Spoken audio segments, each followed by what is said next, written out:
Ang pamilyang Bay na ito ay hindi mabuting tao. Pinapakasal lang ang kanyang anak para kumita ng pera para sa anak na lalaki. Kakakasal pa lang ng anak ay wala na agad ito. Karma na nga ito. Kamalasan talaga. Kailangan ko pang maglingkod para sa bayaw kong na laging nagdadala ng malas. Ang bago kong manugang, bakit bigla na lang siyang nawala? Siguraduhin ninyong makuha ang pera ng pakikiramay mamaya. Huwag nating hayaan na mauna ang biyanan niya. Matagal ko nang nakuha. Alam niyo ba na si Bayuzu ay nahuli na may ibang lalaki? Kaya kinuha niya ang sariling buhay? Hindi ba't nabulunan siya sa buto ng prutas? Mismong mga mata ko ang nakakita. Magsisinungaling ba ako? Pa, hawak na natin ang pera. Aalis na ba tayo?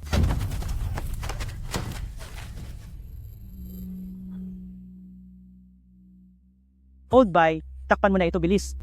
Kinabahan ako doon. Tay? Nay? Nakita niyo bang gumalaw siya? Wala kang silbi. Wala na nga siya. Ano pang kinakatakot mo? Bumangon ng patay.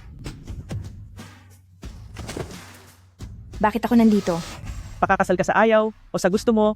Wala kang pagpipilian. Itong si Bai Yuzu. Bakit dahil sa pagkabulunan siya nawala? Ang mga taga-nayon na ito, hindi man lang alam ang Heimlich maneuver.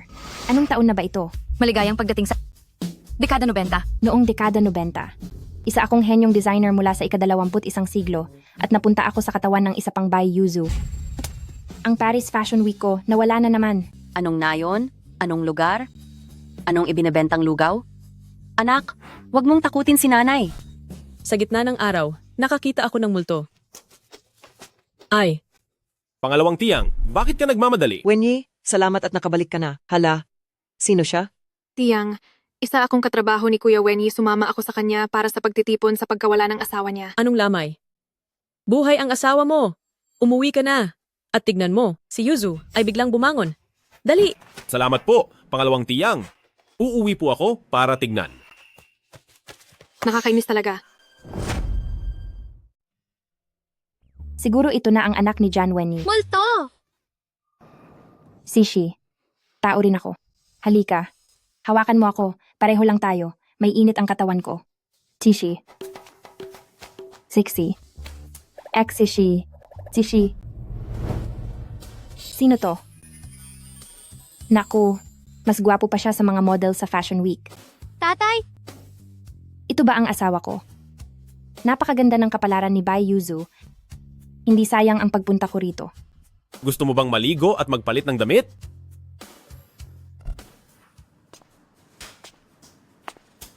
Tulog na ba si Sikshi? Kakatulog lang po. Wenny, may sasabihin ako sa'yo. Dito sa baryo natin, kalat na ang balita. Sabi nila ang asawa mo at si Ergu daw ay may hindi magandang ugnayan. Kanina lang, sinadya kong tingnan at totoo ngang may nunal siya sa dibdib. Buhay pala si Bayuzu. Ibalik niyo ang pera namin. Tama. Ibalik ang pera. Ibalik ang pera. Ibalik ang pera. Ibalik ang pera. Ibalik ang pera. Anong ibabalik na pera? Wala naman akong nakitang pera. Ergo? Kayong dalawa ni Bayuzu ay may malisyosong relasyon. Tiyak na ikaw ang kumuha ng pera. Anong pera? Ni anino ng pera? Ay wala akong nakita. Huwag kang magbintang. At isa pa, si Bai Yuzu ang lumapit at nanukso sa akin. Sa tingin niyo ba magugustuhan ko siya? Tingnan mo muna ang mukha mo. Parang hindi magkakakilala ang mga bahagi nito. Sinong magkakagusto sa'yo?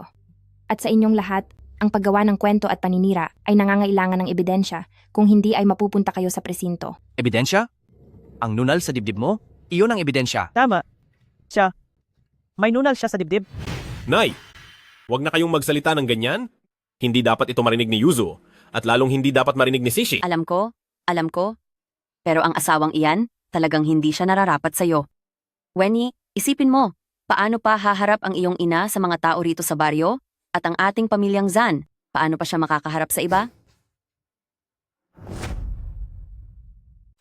Nay, Huwag kang magreklamo sa akin, kausapin mo ang asawa mo. Gabi na. Matulog na tayo.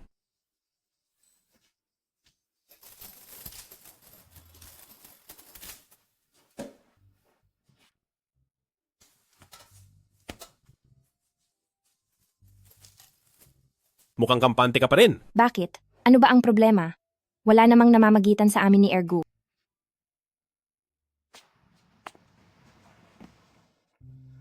Noon, may nangyaring problema sa pabrika. Sa mismong gabi ng kasal natin, kinailangan kong umalis. Pasensya na kung naging mahirap para sa iyo. Ang perang ito ang lahat ng sweldo na naipon ko sa nakaraang mga taon. Kunin mo ito. May laman pa ang bank book. Ibibigay ko na lang sa iyo sa susunod. Hindi ko akalain na ang asawa ko pala ay isang poging mayaman. Ano? Anong poging mayaman?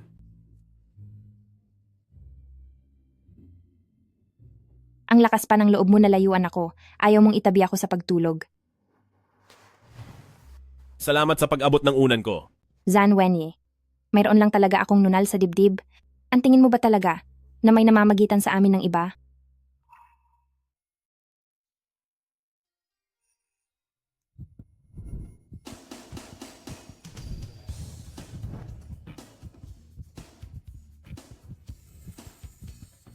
Anong gagawin niya?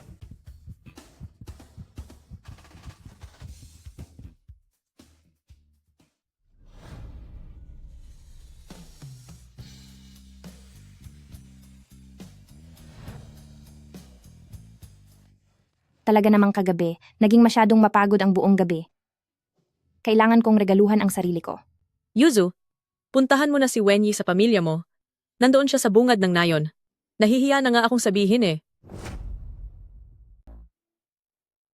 Hoy, Yuzu? Yuzu, dumating ka sa tamang oras. Katrabaho ko siya, si Shenkichi. May pilay ang paa niya. Pwede mo ba akong tulungan na bantayan muna siya? Pupunta lang ako sa klinika para kumuha ng gamot. Siya ba si sister-in-law? Sister-in-law? Huwag kang magkakamali ng akala. Nung hinahanap ko si Kuya Wenyi kanina, nasugatan ang paa ko. Kaya binuhat ako ni Kuya Wenyi ng matagal hanggang sa makarating kami sa bukana ng nayon. Wenyi, sige na, pumunta ka na. Ako na ang bahala rito. Mukhang hindi naman ganoon kalala ah. Chichi, halika rito. Gayahin mo ako. Ganito. Paikutin mo lang ang sakong mo. Gagaling na yan. Hindi ka naman doktor. Paano kung mas lumala ito? Mananagot ka ba? Masyado ka namang mareklamo. O sige, dito lang ako sa tabi mo. Hihintayin natin si Kuya Wenyi.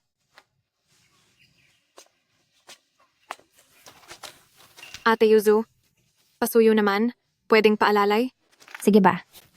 Ay, aray, ang paa ko. Bakit ka nakaupo sa sahig? Itong si Ate Yuzu kasi, pinilit akong paikutin ang paa ko. Nako, mas sumakit lang. Kababalik ko lang dito sa panahong ito. Mukhang may gustong umagaw sa posisyon ko. Uso na rin pala kahit noong nirenobenta ang mga pabebe. Huwag mo nang sisihin si Ate Yuzu. Mabuti ang intensyon niya. Narito na ang gamot. Pahiran mo na ito para mawala agad ang sakit. Kuya Wenyi, tagaktak ang pawis mo. Tulungan na kitang magpunas. Napakabait mo naman. Mainit din dito. Punasan mo rin kaya ako? Ikaw, Salamat ah.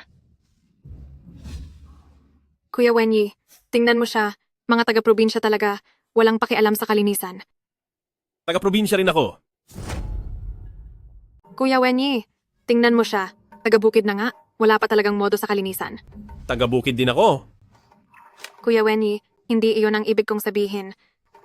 Ang buhay ay parang isang palabas, kaya wala ring silbi kung papatulan pa ang asong gaya mo.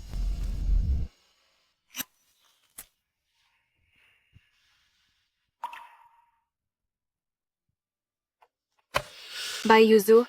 Napakawalang hiya mo talaga. Ang bilis ng paggaling ng paa mo, di ba? Maayos na agad kahit wala pang gamot. Ah, oo nga. Chichi, hindi ba't magaling na ang paa mo? Kung ganoon, ay umuwi ka na. Sige po, Kuya Wenyi. Mauna na po ako. Sige.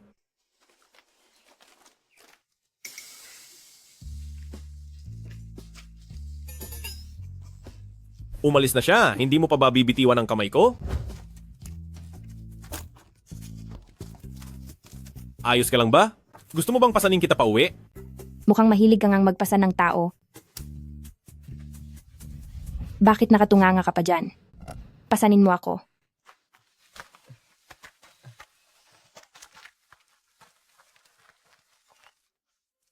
Yuzu, napakaganda mo ngayong araw. Kuya, tingnan mo kung saan ako napaihi. Bilisan mo na. Uy, kuya, Hindi ba si Bayuzu iyon? Bayuzu, hindi ba iyon si... Mukhang napakatamis ninyong dalawa, ah. Wenny, sabihin na nating napakabuti mong tao dahil napakabuti mo sa isang masamang babaeng tulad niya. Napakadaldal mo. Bakit hindi mo na lang dilaan ang inidoro? Buong maghapon kang salita ng salita. Yuzu, alam mo, nagalit ka lang dahil hindi mo ako napaamo. Jean Wenyi, ang lakas ng loob mong saktan ako? Para kang pipino, alam mo ba? Ergo, gusto mo bang mapalo? Huwag kang mag-alala. Ako ang bahala rito. Alam niyo ba ang krimen ng pambabastos? Anong ibig mong sabihin? Hindi lang iyan. Noong araw na iyon, ninakawan ninyong dalawa ng pera si Sichi. Alam niyo ba kung anong klaseng krimen iyon? Ano iyon? Krimen iyon ng pagnanakaw. Kapag pinagsama ang dalawang krimen nyo, kayong dalawa, makukulong ng hindi bababa sa 3 hanggang 5 taon. Ate Yuzu, ako. Sumitsit lang naman ako. Wala akong kinalaman dito. Sandali, luko-luko ka ba? Maniniwala ka ba sa lahat ng sasabihin niya? Ano namang alam ng babaeng ito? Sige.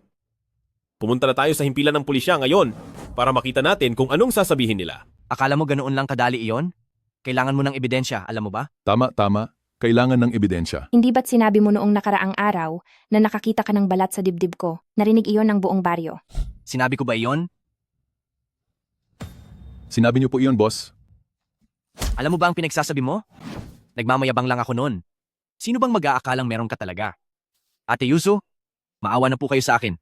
Pakawalan niyo na po ako. Hindi mo ako kamag-anak, kaya huwag kang magpanggap na mabait sa harap ko. Hey, mas gusto ko pa yung hitsura mo kanina noong nagyayabang ka pa. Hindi na po ako magyayabang, hindi na po. Sige, gumawa ka ng sulat na nangangakong hindi na mauulit ito. Dalhin mo sa bahay ko. Pagkatapos, linisin mo ang pangalan ko sa harap ng buong baryo. Kapag nakarinig pa ako ng anumang chismis tungkol sa akin galing sa'yo, ipapakulong kita agad. Opo. Susulat ako. Sigurado po. Susulat ako. Sige na, susulat ako. Sigurado po iyon. Parang hindi ito ang Bayuzu na nabalitaan ko. Ibang-iba siya. Bakit naman naging iba? Ang Bayuzu na narinig ko ay tila medyo iba. Paano ito naging iba? Hindi lang siya matalino, kundi isa ring matapang na babae. Ano? Bakit? Buhatin mo ako sa likod mo pabalik. Naku!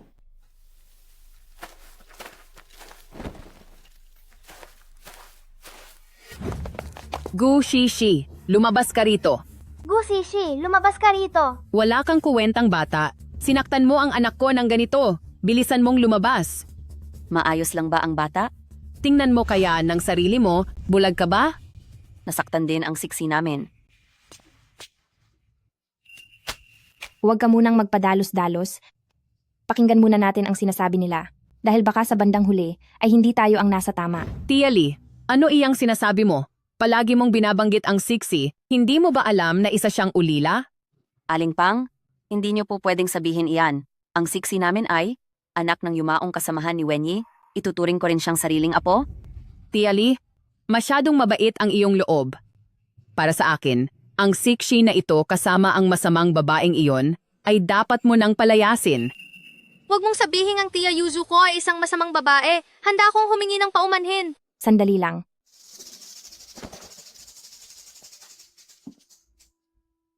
Gusishi. Gusishi. Gusikshi, pumunta ka rito. Sinaktan mo ba sila? Mabuti ang ginawa mo. Nabubuwang ka na ba? Bayuzu? At sinasabi mo pang mabuti iyon? Tiita Pang. Tatanungin ko muna si Xiao Pang. Siya ay isang bata. Ano ba ang alam niyang sabihin? Tingin ko, ito si Xiao Pang ay hindi makapagsalita, hindi ba? Bakit naman ako hindi makakapagsalita?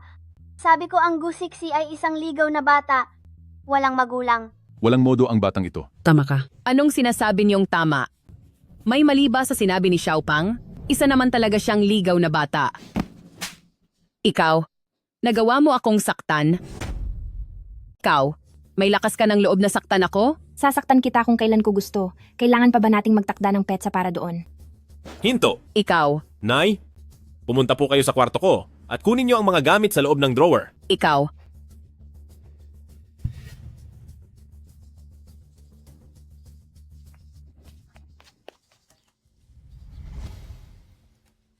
Ang ama ni Sixi, dahil sa pagligtas ng kapwa, ay wala na habang nasa gitna ng trabaho. Ito ang sertipiko ng karangalan na ibinigay ng gobyerno.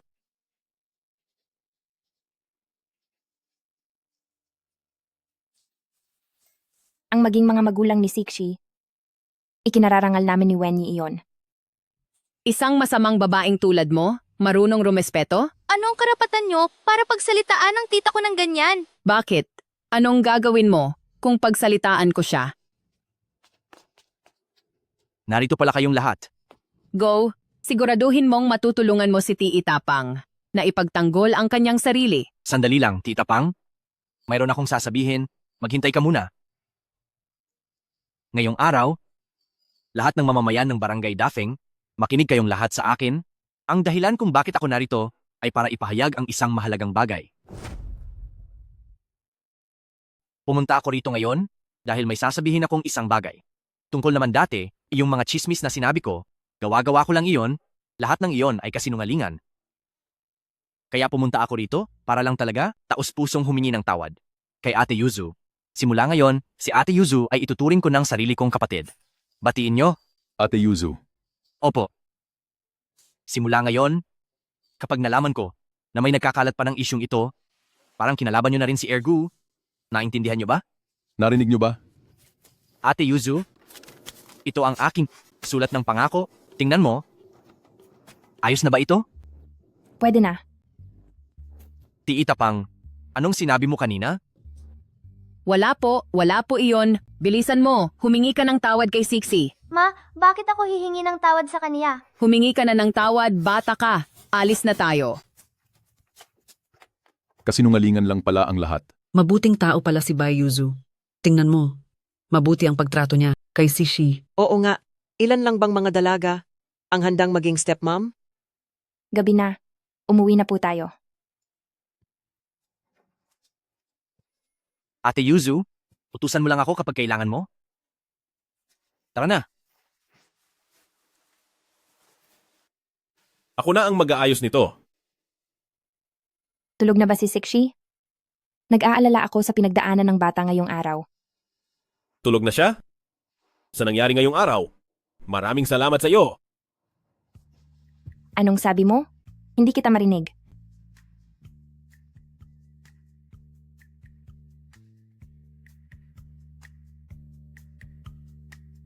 Wenye? Wenye, Nay, bakit po hindi kayo kumatok? tumawag ang mula sa planta. Sabi nila ay may pupunta rito sa bahay bukas. Sige, magpatuloy lang kayo. Itutuloy nyo lang yan. Tiyak na magkakaroon na naman ako ng isa pang apo sa inyo.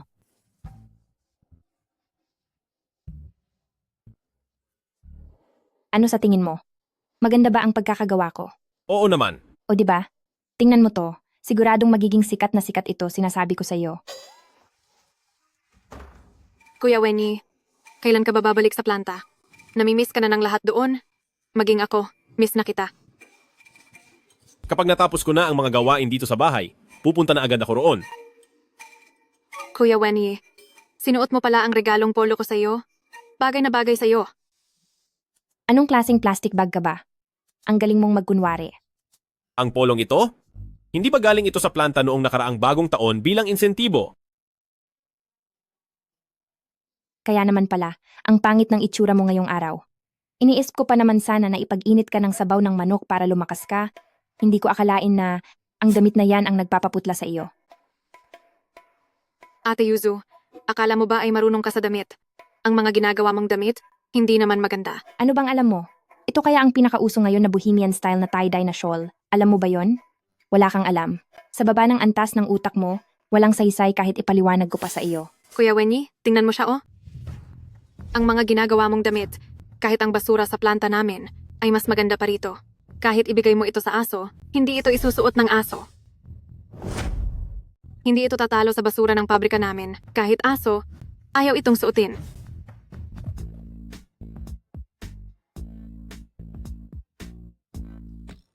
Yuju, maaari mo ba kaming gawa ng mga damit? Ate, tara sa loob at maupo. Wenye, pumunta ka sa kusina at kunin mo ang bagong gawa kong pumpkin cakes. Kuya Wenyi, Sasama ako sa'yo. O sige lang, maaari ka nang bumalik. Tita, anong klaseng damit po ba ang gusto mong ipagawa? Nagandahan kasi ako sa suot mo. Naisip ko na baka pwedeng gawan mo rin kami ng 2 set. Sige po, profesional ako pagdating sa pananamit. Anong partikular na estilo po ba? Tingin ko ayos na sa akin ang estilong ito. Ito po ba? Hindi ko talaga maalis ang tingin ko rito. Bakit hindi ka magpagawa?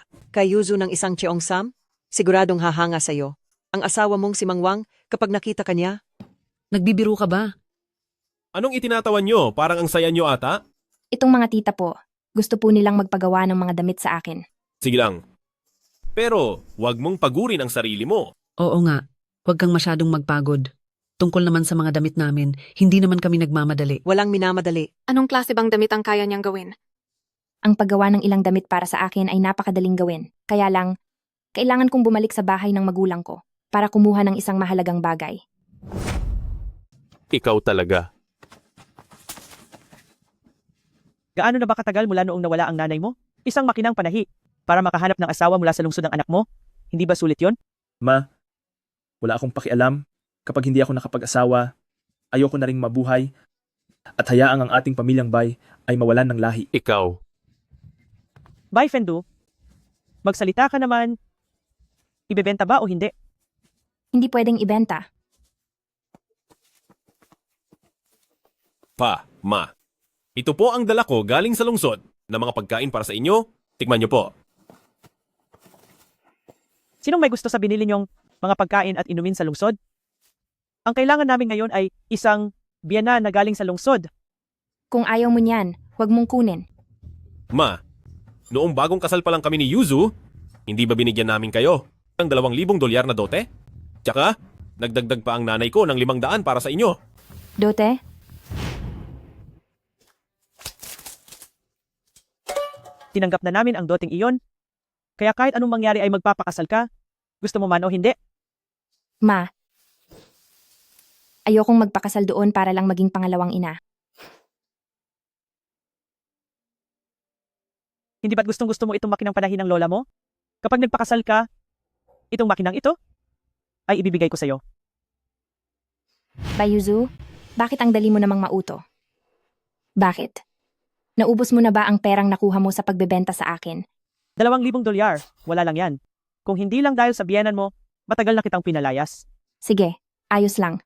Wenyi, tara na. Ilabas na natin ang makinang panahi na yan. Opo. Pwedeng makuha ang makina, pero magbayad kayo. Humihingi ka pa rin sa akin ng pera? Para ka talagang isang QR code. Kapag hindi na-scan ay hindi malalaman kung anong klaseng basura ka. Ikaw na bata ka. Nagagawa mo pang murahin ng mga magulang mo. Sasabihin ko sa'yo, Bai Fendu, ikaw si Bai Fendu, ayaw mo lang talagang magtrabaho ng maayos, di ba? Aasa ka na lang sa pagbebenta ng mana ng nanay mo. Para lang mabuhay. Sinasabi ko sa inyo, kayong dalawang baliw, balak niyo pa ba akong saktan? Sige, ibig palang sabihin ay ganito ang nararanasan ni Yuzu sa inyo? Ang ganitong klaseng buhay? Sinasabi ko sa inyo, asawa ko siya? At kapag sinubukan niyo pa siyang saktan, huwag niyo akong sisisihin kung pagbabayarin ko kayo. Ma, anong gagawin natin? Sige. Dahil gustong makialam ni manugang na lalaki sa pamilya namin, ikaw na ang magbabayad ng dote para sa anak ko. Magkano ang kailangan niyo? Iyon ay Oo. 5,000. tama. 5,000? Bakit hindi na lang kayo magnakaw? Sige sa 5,000. Pero kukunin namin ang makinang panahi. Walang problema. Tsaka, simula ngayon, si Yuzu ay wala nang anumang koneksyon sa inyo. Bayuzu, hindi ka nagkamali ng lalaking pinakasalan. Basta dumating ang pera, masusunod ang lahat ng gusto ni manugang na lalaki.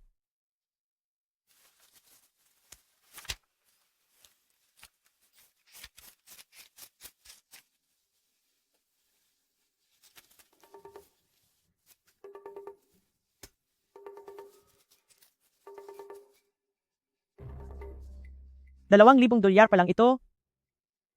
Ang hinihingi naming kabuuan ay 5,000. Sinasabi ko sa inyo, sumusobra na po ang mukha nyo. Ganito? Ito lang ang cash na dala ko. Ang iba ay nasa kooperatiba sa bayan, Kailangan ko pang i-withdraw.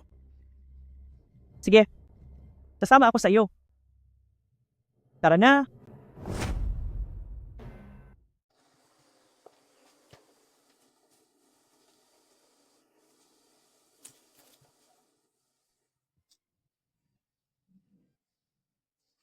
Sige na.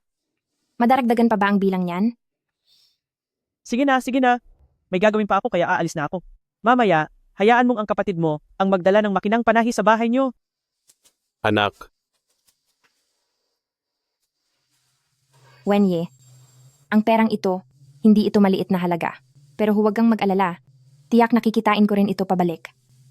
dapat lang na lalaki ang nagtatrabaho para sa pamilya at ang perang ito ay nakalaan talaga para sa iyo. Sa panahon namin, ang mga babae ay maaari ring kumita para sa pamilya. Nagsasalita na naman ng kung ano-ano ang yuzu ko. Halika, ibibili kita ng bagong damit. Sandali, may pera ka pa?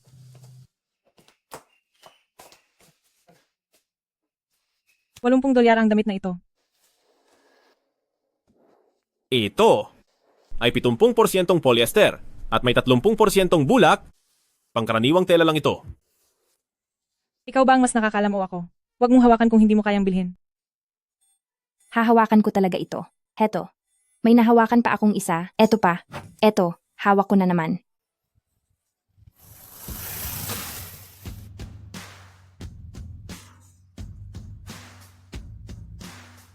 Bakit ka ba ganyan? Anong nangyayari dito?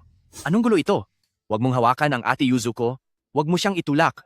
Umalis ka nga dyan. Kilala mo ba kung sino ang dalawang ito? Nandito na po pala kayo, Kuya Go. Yung 50 pirasong damit na gusto nyo, nakabalot na po lahat. Pero ang dalawang ito, hindi ba sila mga prom lang? Anong prom day? Ipakikilala ko siya sa iyo ng formal? Ang isang ito, siya ang sarili kong ate.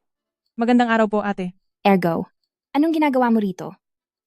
Ate Yuzu, simula noong pinagalitan niyo ako ni Kuya, naisip ko na tama ang sinabi niyo, hindi na ako dapat magpatuloy sa ganitong buhay. Ngayon, nandito na ako sa lungsod para magpatakbo ng maliit na negosyo. Nagustuhan ng ate Yuzu ko ang damit na ito, di ba? Ibalot mo ito kasama ng 50 pirasong kinuha ko. Bilis. Sige po, sige po. Huwag na. Ang asawa ko ang bumili ng damit, kaya ako ang magbabayad. Kuya Wenyi, ikaw. Wenyi, anong ginagawa mo rito?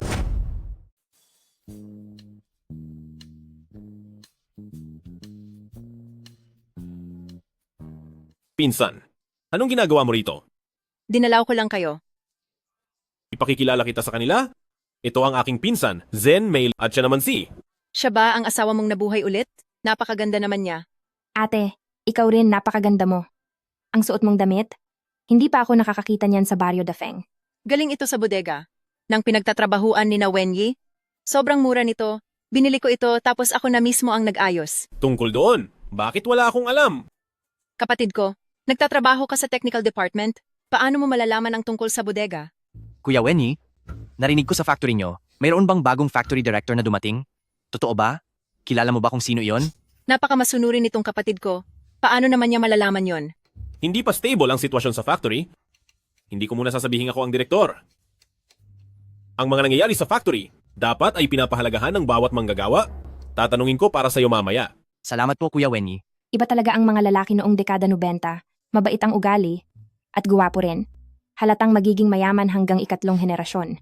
Ate Yuzu, tingnan mo naman ako. Paano naman ako? Sa ayos ng buhok mo, mukha kang isang mayamang negosyante. Napakagaling talagang tumingin ni Ate Yuzu.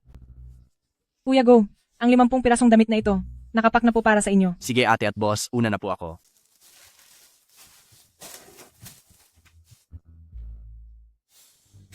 Ate, ito na ang pagkakataon nating yumaman.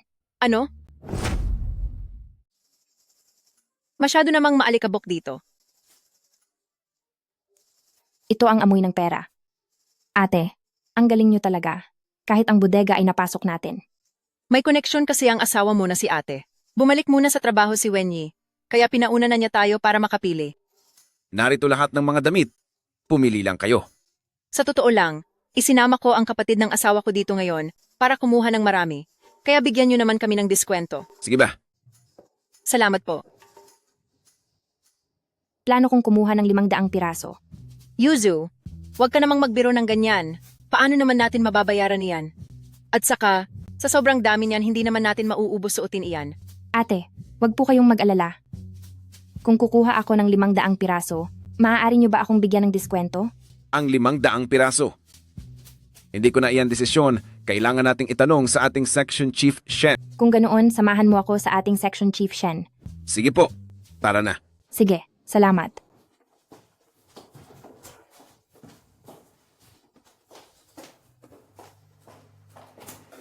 Sige po, maliwanag. Ganoon na nga ang gawin natin.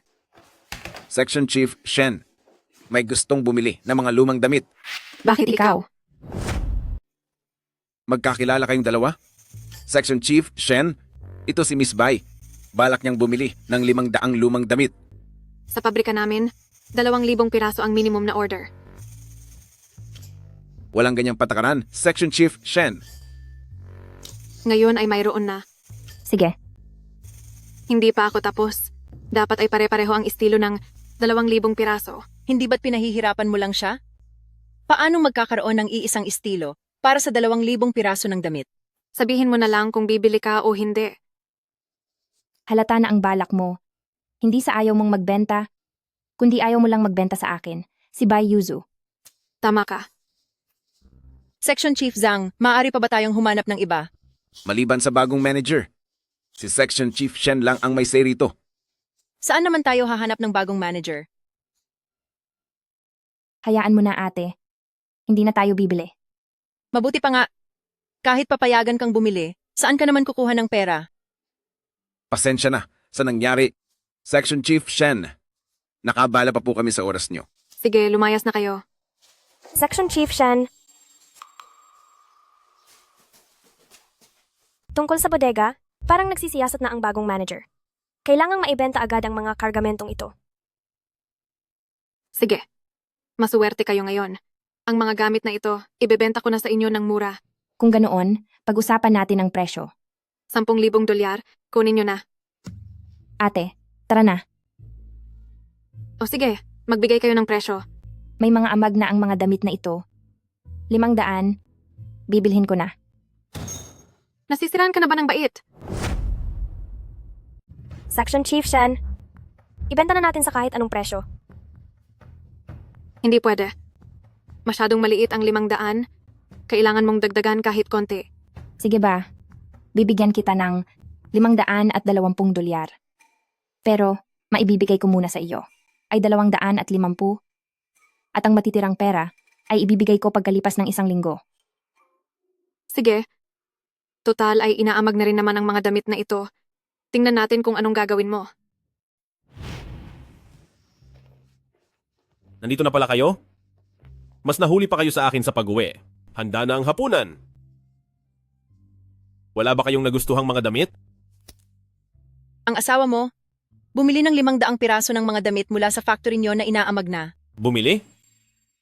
Bumili ng 500 piraso ng mga damit na inaamag? Ate Maylie, masyadong exaggerated ang sinasabi mo. Yuzu, totoo ba ang lahat ng sinasabi ni ate? Bumili ka kay pabrika ng damit ng pagkakaibigan ng 500 piraso ng mga damit na inaamag na? May problema ba doon? Hindi sa ganoon? Pero alam mo bang ang mga damit na yan ay 3 taon nang nakatambak sa warehouse dahil hindi maibenta? Bago ka gumawa ng desisyon, bakit hindi ka muna nakipagsanggunian sa akin? Alam mo ba na ang mga damit na iyan ay nakaimbak lang sa bodega sa loob ng 3 taon at hindi kailanman nabenta? Bago ka gumawa ng desisyon, bakit hindi mo muna ako kinonsulta? Wenyi, kumalma ka muna. Pakinggan mo ako. May ipapakita ako sa iyo. Pumunta ka sa loob at kunin mo ang papel at panulat para sa akin. Bilisan mo na. Magagawa ito. Huwag kang mag-alala.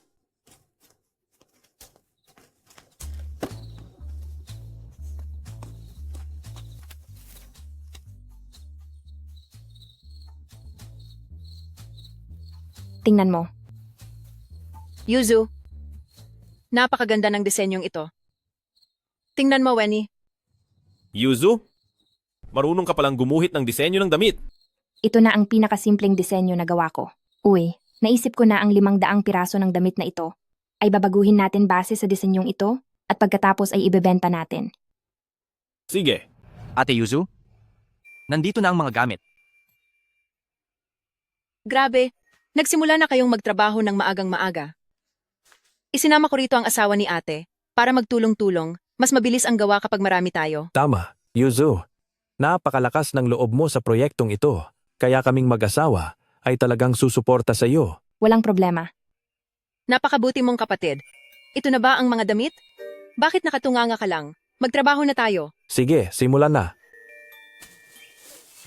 Teka, sarami ng mga damit na ito. Hindi tayo sapat para gawin lahat ito. Huwag kang mag-alala ate. Naayos ko na ang mga taong tutulong sa atin. Sino ang mga iyon?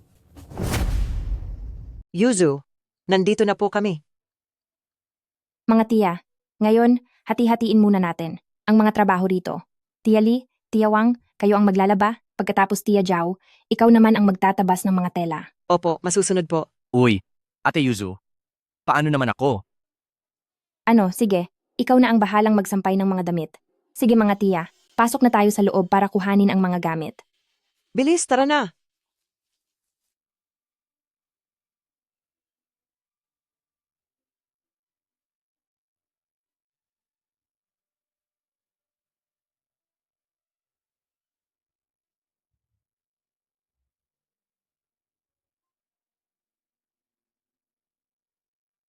Sa wakas, tapos na rin ang unang batch ng ating mga bagong gawang damit.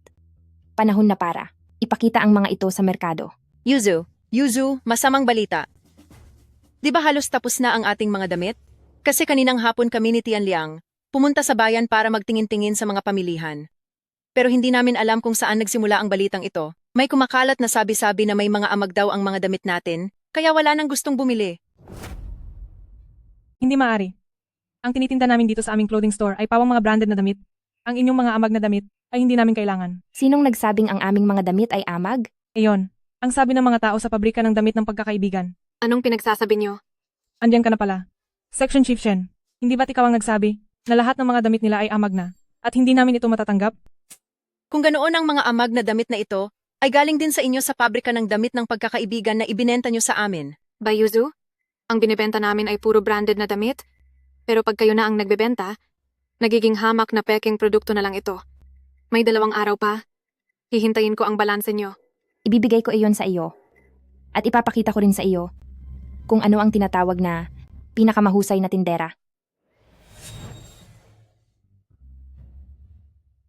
Hindi ba ito yung nagtitinda? Ng mga amag na damit sa stall na iyon? Nabalitaan ko na pinalayas na sila sa mall. Ate? Parang hindi ito maganda. Huwag kang mag-alala. Hindi ko pa inilalabas ang alas ko. Tara. Ate, magpalit ka na ng damit.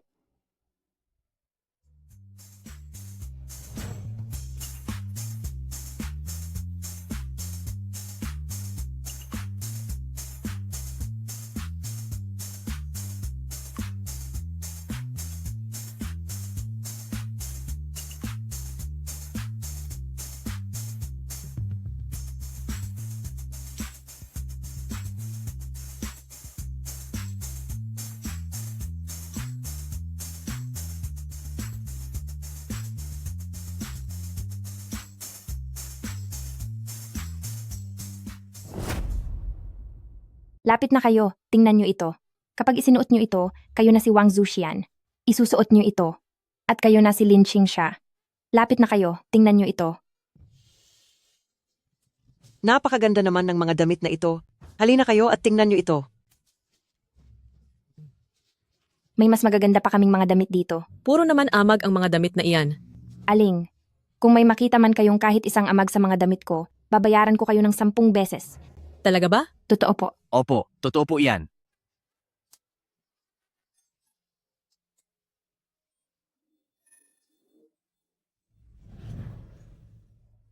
Tsokolate. Maldives. Ispa. Sino? Sino po? Tatay. Magkano nga ba talaga ang pera ni Tia Yuzu? Mayroon siyang 6,000 dolyar sa kabuuan. Aba, yayaman na tayo. 520 lang ang puhunan sa mga ito. Isang araw pa lang ang nakalipas. Ate, ang perang ito, kunin mo na muna ito. Nandito lang ako para tumulong. Hindi ko pwedeng tanggapin ang perang ito. Ate, nararapat lang ang perang ito para sa iyo. Kapag hindi mo ito kinuha, hindi na kita isasama sa susunod. Huwag kang mag-alala. Ate Yuzu, sa tingin mo, gaano karami ang kukunin nating paninda sa susunod? Hindi na tayo bibili ng bagong paninda. Di na tayo bibili muli. Maayos naman ang benta. Bakit hindi na tayo kukuha? Oo nga naman. Ate, dahil sa gulo ngayong araw, tingin mo ba si Shen Kiki ay magbebenta pa rin ng paninda sa atin? Nagpaplano ako na pumunta mismo sa pabrika para makipagtulungan. Yung mga damit na iyon, ate, ikaw na muna ang bahala magbenta. Makikipagtulungan sa pabrika? Dapat kilala natin ang manager. Wala naman tayong kakilala roon. Hindi kailangang makilala ang manager. Hahanapin niyo lang ako. Teka lang, isa ka lang namang technician doon. Anong magagawa mo? Ako? Kilala ko? Ang sekretary ng manager.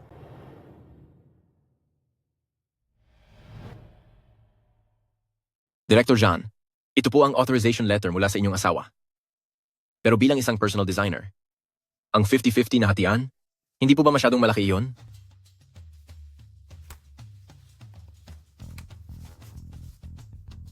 Hindi. Siya ang gumawa ng disenyo, pati na sa pagkuha ng mga order, kaya hindi labis ang 50%. Naniniwala ako sa kakayahan ko.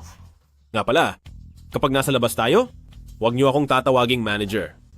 Sa ngayon, isa lang akong hamak na technician sa Friendship Clothing Factory. Ay naku, kung ilalabas niyo lang ang inyong tunay na pagkakakilanlan, hindi na sana magiging ganito kakomplikado.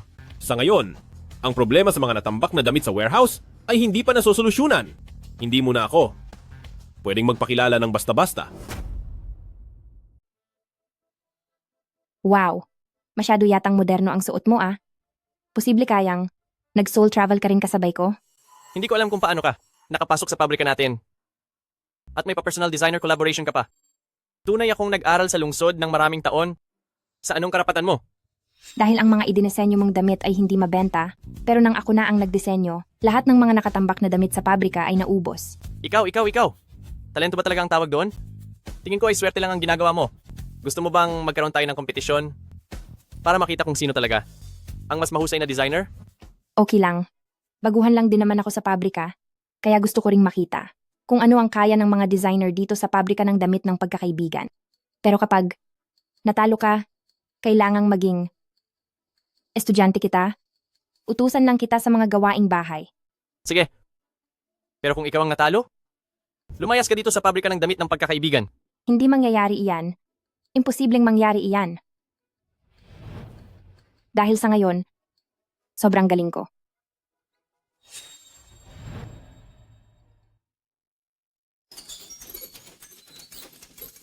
May paligsahan na sa loob ng design room. Maglalaban ang bagong Bai Yuzu at si Santao sa pagdidisenyo ng mga damit. Tara, manood tayong lahat doon. Mga sis, tara na, tingnan natin.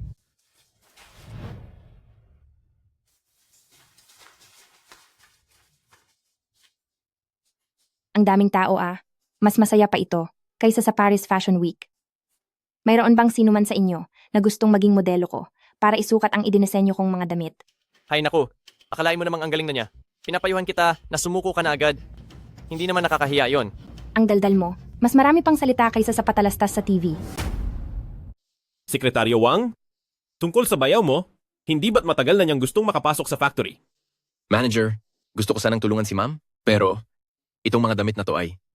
Narito naman si asawa mo, hindi ba? Sige na. Mahal, tulungan mo naman ako. Ayaw kong magsukat. Asawa, kung makakapasok ba ang kapatid mo sa factory, ay nakadepende sa desisyon mo. Kung hindi mo ako tutulungan, tulungan mo man lang ang kapatid mo, di ba? Nakikiusap ako sa'yo, pakiusap na. Nako, mukhang walang sino man ang gustong maging modelo mo.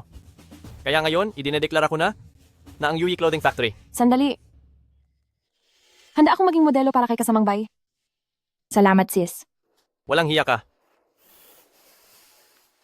Xiaofeng, halika, kukunin ko muna ang sukat mo. Sisiguraduhin kong igagawa kita ng pinakauso na disenyo. Sige po. Yuzu, ikaw na ang bahala. Basta huwag lang itong magmukhang pangit. Huwag kang mag-alala sis. Gagawin nating isang bulldozer na magiging Maggie Cheong. Manager, siya, tinawag niyang asawa ko na isang bulldozer. Hindi ba maging Maggie Cheung na siya agad? Ganito, Formal nang magsisimula ang kompetisyon.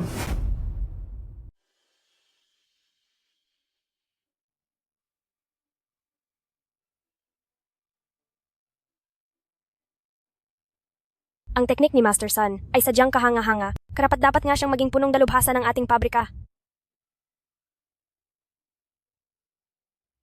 Bayuzu, ito?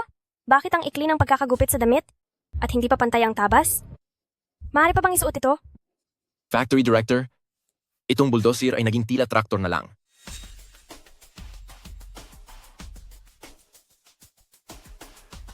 Sige, tapos na ang oras. Tapos na ako.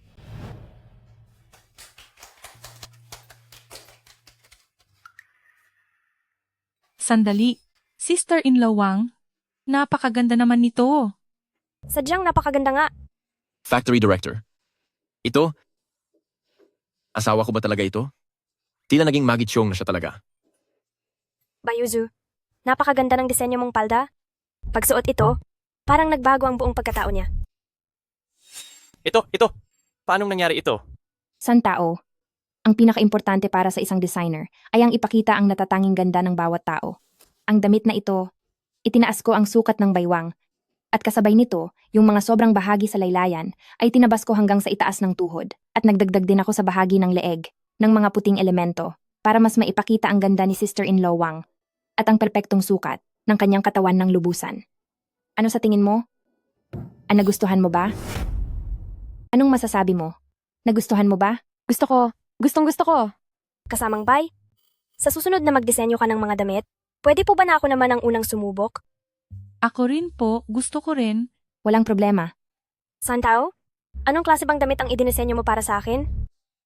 Ha ha ha ha ha ha. Master Sun, sa tingin ko ang resulta ng panalo at talo natin ay halatang halata na. Maswerte ka lang. Dahil nakahanap ka ng magandang modelo. Ano bang pinagsasabi mo? Talagang kulang lang ang galing mo. Ang kapal naman ng mukha mong sisihin pa ako.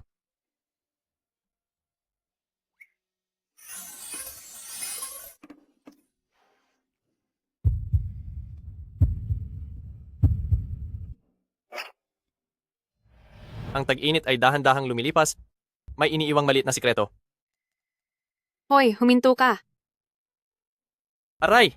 Ito, hindi ba si Section Chief Shen ito? Bakit mo dala-dala ang mga damit ni Bayuzu? Naku po, wag na po nating pag-usapan. Section Chief Shen.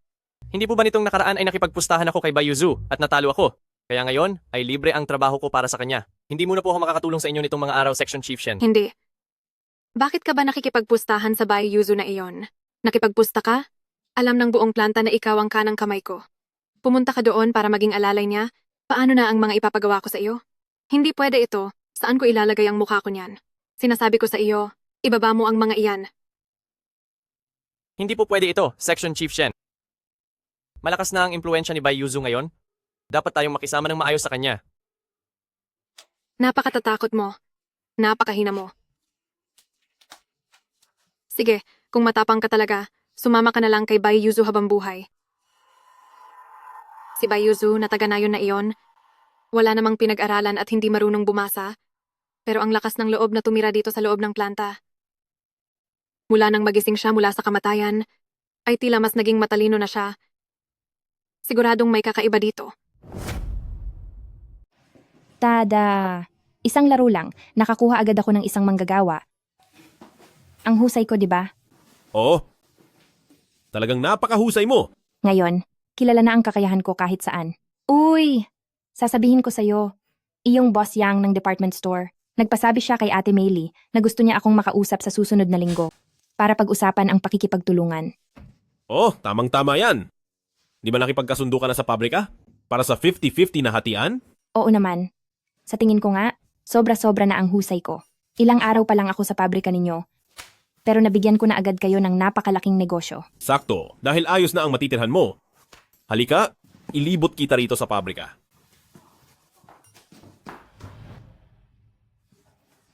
Uy, magkakaroon daw ng tournament ng table tennis sa pabrika. Tara, manood tayo. Anong tinitignan nila doon? Ah, dito kasi sa pabrika, may gaganaping laro ng table tennis. Isa itong malaking kaganapan taon-taon dito at may mga premyo pa para sa mananalo. Premyo? Anong klaseng premyo? Ayan o, isang tape recorder. Wow, tape recorder. Bakit? Sasali ka ba? Hindi. Ikaw ang sasali sa laro. Pagkatapos, ipagbubuo kita ng sarili mong cheerleading squad.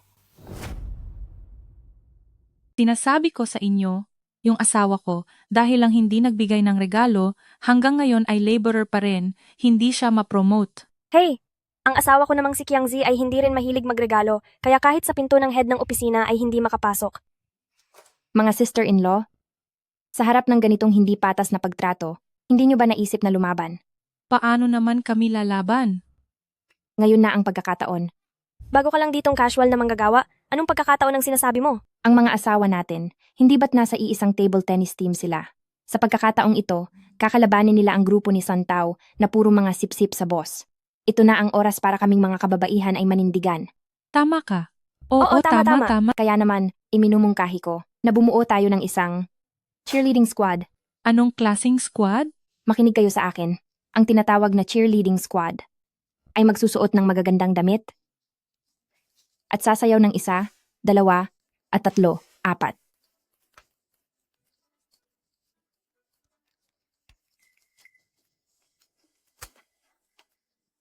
Magaling sumayaw si Bayuzu ah. Iminumungkahi ko na bumuo rin tayo ng sariling cheerleading squad para turuan ng leksyon ang Bayuzu na iyan. O, Bayuzu, kasama ang mga luma at lapit na ito, ginagawa niyo ba ang ritual na iyan? Hahaha. Ang hirap talaga sa mga walang pinag-aralan. Bayuzu, alam kong gusto mong bumuo ng cheering squad, pero kasama ang mga tuyot at losyang na ito, gusto niyo talagang lumaban sa aming ang mga bata at magagandang manggagawa? Ano kaya? Gusto niyo pang magkaroon ng pasabog na performance? Hahaha. Nasaan? Sinasabi mong magagandang manggagawa. Nasaan sila? Hoy, ikaw. Mga hipag, tara na. May hindi nagsipilyo rito, ang baho ng lumalabas sa bibig. Ikaw. Tara. Mga tiya, makinig ka. Ang sayaw na ito ay madali lang naman. Panuorin niyo lang ako at dahan-dahang matuto. Siguradong magagawa niyo ito ng maayos. Una ay ganito. Tama. Mas magandang tingnan kung iikutin ang baywang ng palabas. Tapos ay sipa. Sipa at sipa pa. Yuzu, may nanggagaya sa atin? Manggagaya lang sila. Kahit kailan hindi sila magiging kamukha natin. Mga tiya, bukas na ang laban, bago ang kompetisyon, pumunta kayo sa opisina ko 1 oras, bago ang simula. Sige po. Hanggang dito na muna ngayon, mag-practice kayo ng mabuti pag-uwi.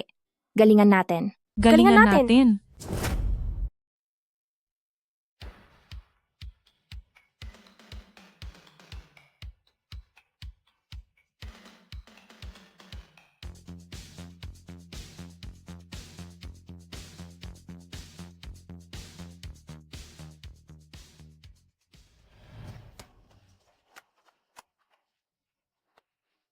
Uy, nandyan na sila.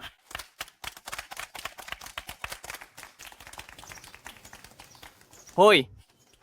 Nabalitaan ko na ginawan ka ni Bayuzu ng cheerleading squad. Sabihin mo nga, kung kailan malapit na kayong matalo, nag-aaksaya pa kayo ng panahon? Hindi ba't medyo nakakahiya yan? Sina Section Chief Shen ay naghanap din para sa inyo ng mga cheerleader, di ba? Sa tingin ko, pang-aliw lang yan sa pag-iyak nyo mamaya. Ang yabang mo rin talaga ano? Ano kaya kung pumusta tayo? Kapag natalo ka, iyang radyo ay mapupunta sa akin. At siyempre, hindi ko na kailangang maging utusan ni Bayuzu. Paano naman kapag ikaw ang natalo? Huwag kang mag-alala. Sa diksyonaryo ni San, wala ang salitang pagkatalo. Section Chief San, nandito na kami. Galingan Director mo. San, Bilisan Director mo. San, galingan nyo. Aba, nasaan si Bayuzu? Magsisimula na ang kompetisyon. Nasaan na ba siya? Alam ko na kung bakit. Siguro takot lang siyang matalo ka. Kaya nagtatago at umiiyak sa gilid. Grabe naman, nakakaawa naman iyon. Mga kapatid, halina kayo at magpalit ng damit. Yuzu? Bakit sira ang damit ko? Pati rin ang sa akin? Anong gagawin natin? Ayos lang, mga kapatid na babae. Isa akong fashion designer. Ngayong araw, hindi lang tayo ang magpapasikat sa lahat. Magpapasikat din tayo sa ating mga lalaki.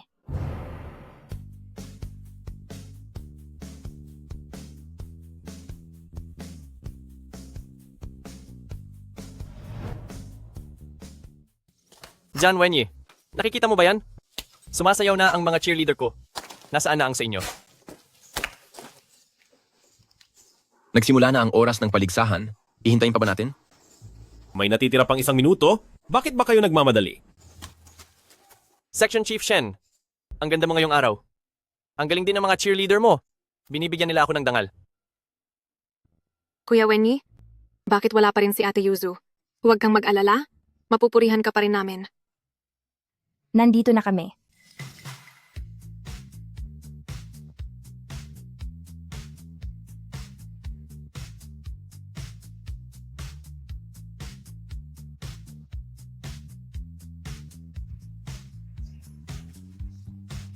Ang natatandaan ko, ginupit-gupit ko ang mga damit nila.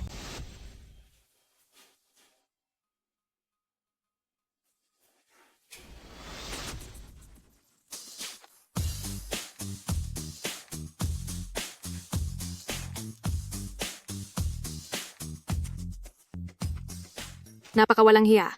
Totoo yan. Ano bang klase yan? Walang kahihiyan. Ang iikli ng suot nila, huwag niyo silang tutularan. Bastos. Talagang walang hiya. Ang paligsahan ay opisyal nang magsisimula.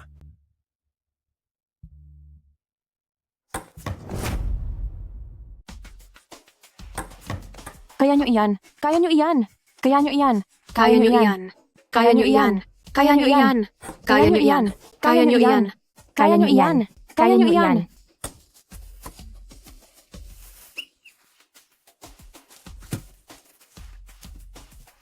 Ipinapahayag ko, ang kampeon sa men's singles table tennis ay si Zhang Wenyi. Ano sa tingin mo? Ang galing ko, di ba? Santao, bakit wala ka namang silbi? Kinukulit mo ang pasensya ko. Section Chief Shen, hindi mo naman pwedeng isisi sa akin ang lahat. Tingnan mo naman ang pinili mong cheerleaders. Hindi sila uubra sa kabilang panig. Santao, ano bang ibig mong sabihin? Hindi ganoon. Section Chief Shen. Oh, Shen! Section Chief Shen. Bibigla kasi akong naiihi. Una na muna ako. Hoy. Ano ka ba? Bayuzu, humanda ka sa akin. Tara. Tungkol doon, magaling ang laro ng lahat. Pumunta kayo sa bahay ko, sa tanghalian para kumain, magpapakitang gilas ako. Sige po. Hoy mga kapatid na babae, pumunta muna tayo sa opisina para makapagpalit ng damit. Sige po. Sige, hihintayin kita.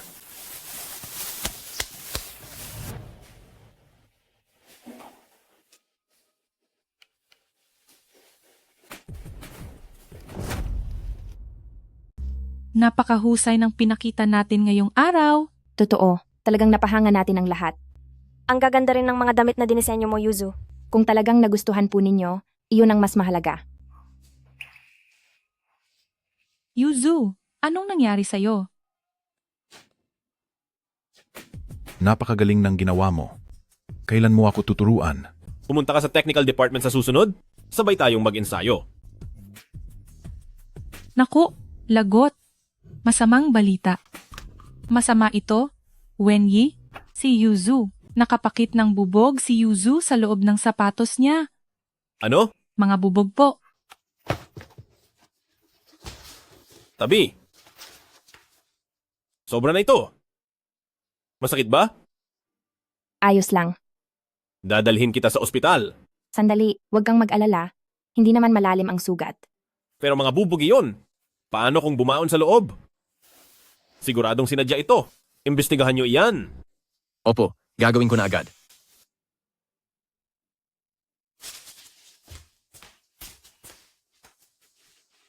Grabe. Ang gwapo naman ng asawa ni Yuzu. Hoy, Sekretaryo Wang. Isang kang secretary ng factory manager. Pero bakit sumusunod ka sa utos ng isang maliit na empleyado? Ano ba iyan? Lagot, mabubo ko na. Sinasabi ko sa inyo, tungkol sa bagay na ito. Kapag hindi ko ito nalinaw ngayong araw, sa susunod, kayo naman ang mapapasama. Kaya po pakiusap, kailangang malaman ang totoo. Dr. Lee? Kamusta na siya? Bakit hindi pa siya gumigising? Nakatulog lang siya ng mahimbing. Wala namang problema sa kanya. Tingnan mo itong si Big Boss. Masyadong tensyonado.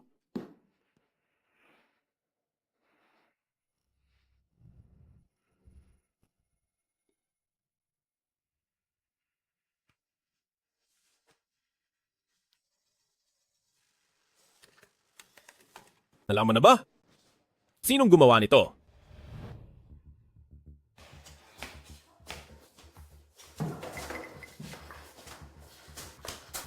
Sekretaryo Wang, hindi ako ang naglagay ng mga bubog. Si Xiaofeng iyon. Ano? Hindi ako iyon. Noon pa man, lagi mo na akong inuutusan na gawin ito at gawin iyon. Hindi ko akalain na ibabaliktad mo pa ang sitwasyon laban sa akin. Section Chief Shen, mabuti pa. Pumunta tayo sa presinto para malinawan ang lahat. Xiaofeng, huwag mong kalilimutan. Ang pambayad para sa sakit ng nanay mo, kung saan nanggaling iyon. Tama na. Anyayahan natin si Section Chief Shen, kasama si Jin Xiaofeng, na pumunta sa presinto ngayon din. Tara na.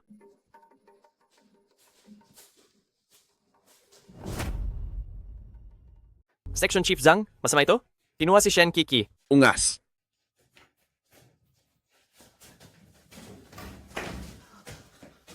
Section Chief Zhang, dahil kinuha si Shen Kiki, ano sa tingin mo?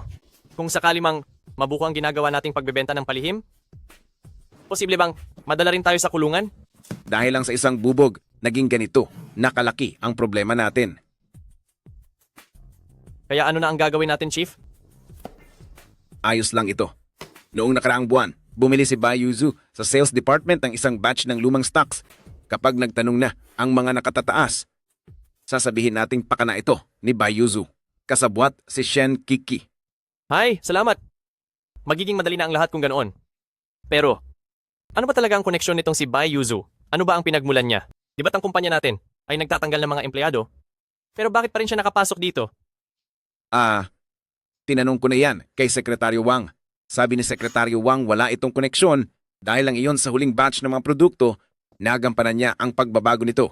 Mabilis na ubos kaya siya kinuha uli ng pabrika. Kung ganoon, ayos na ang lahat. Unahan na natin sila.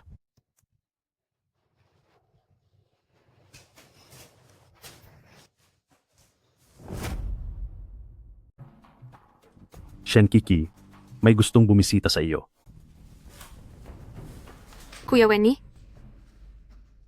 Ipakikilala ko sa iyo, siya ang bago nating manager. Ano?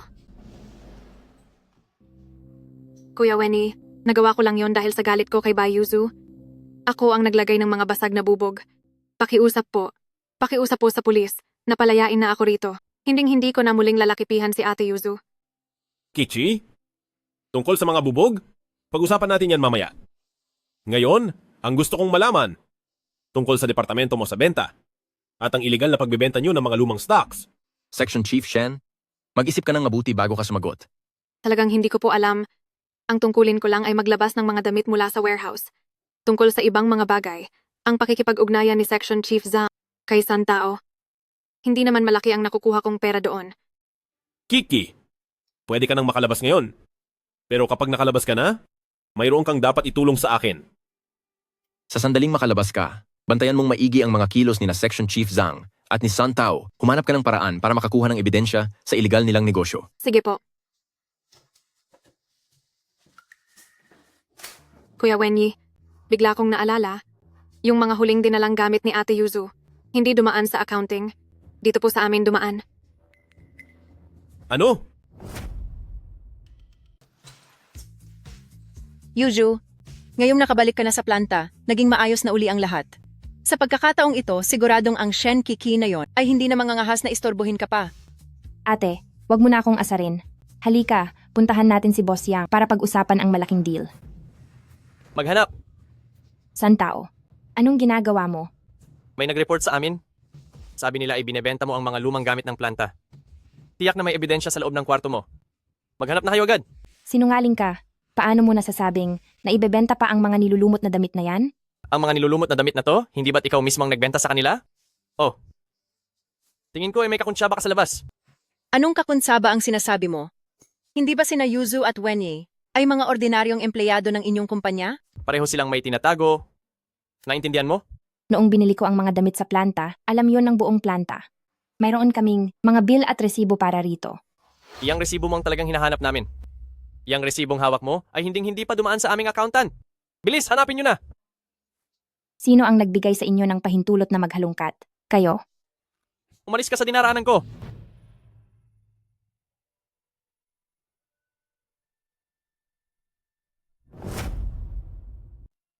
Loko ka talaga, Zan Wenyi. Eksakto ang dating mo. Ang bagay na ito ay tiyak na may kinalaman sa iyo. Halikayo. Isama niyo silang lahat at dalhin doon. San tao?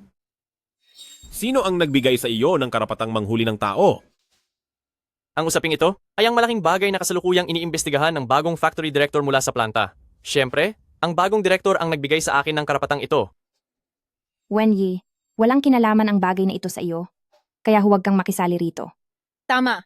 Huwag mo na itong pakialaman, Wenyi. Kayong mag-asawa, maghintay na lang kayong parehong mabulok sa kulungan. Ako ang bagong factory director?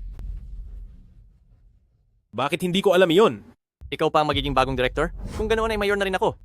Huwag na kayong maraming daldal. Dalhin silang lahat. Santao, mukhang masyado nang matapang ang loob mo ngayon. Ito ang opisyal na dokumento ng pagkakatalaga sa bagong factory director. Tingnan natin kung sino ang mga ngahas na gumalaw. Masyadong mapaglihim ang lalaking ito. Mataas na opisyal pala siya. Kaya naman pala napakayaman niya. Kung gayon, bilang factory director, trader din ba ako? Kahit pa factory director ka, ang factory director ay kailangan ding sumunod sa patakaran, di ba? Tsaka, kahit pa ang asawa ng direktor, ay hindi dapat manira sa interes ng planta. Madam Director, hindi mo dapat hayaang mapinsala ang interes ng planta. Kailan ko pa ginawa ang mga bagay na makakasama sa planta? Kung ganoon, maglakas loob ka kayang ilabas ang mga resibo para sa 500 piraso ng damit na iyan?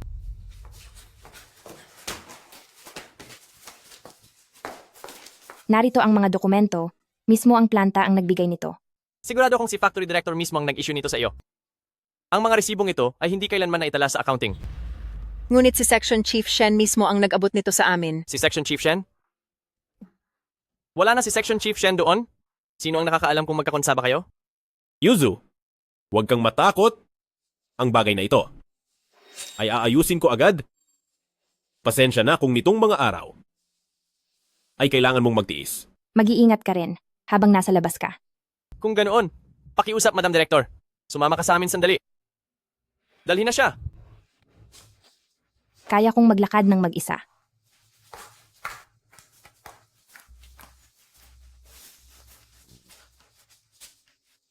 Paalisin siya.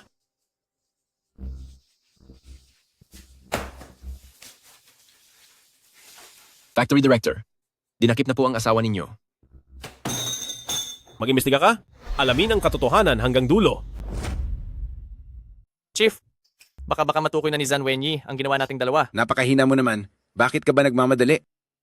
Kung tutuusin, ang 500 pirasong kalakal ni Bai Yuzu ay hindi dumaan sa accounting. Sa ilalim ng batas ngayon, kailangan ng matibay na ebidensya. Tingin ko, para kay Bai Yuzu, ang kasalanang ito ay sa kanya talaga ibibintang. Chief, napakahusay mo talaga. Pero hindi ko inakalang factory manager pala si Zhan Wenyi. Sinasabi ko sa iyo, pareho nating nakalaban ng asawa niya. Posible kayang pahirapan niya tayong dalawa? Si Zhan Wenyi na yan. Mahirap nga siyang kalaban. Hindi ko akalaing matagal na siyang nagmamasid. Baka nga may alam na siya. Eh, paano? Hanggat nandoon ang tangang si Shen Kiki na sasalag para sa atin, hindi natin kailangang mag-alala. Gagawa tayo ng paraan para maipakulong din siya. Ang dalawang masamang taong ito. Boss, ang galing niyo po talaga. Boss, doon po sa restaurant ng gobyerno, naghanda po ako ng maraming pagkain. Gusto niyo po bang sumama para magsalo-salo?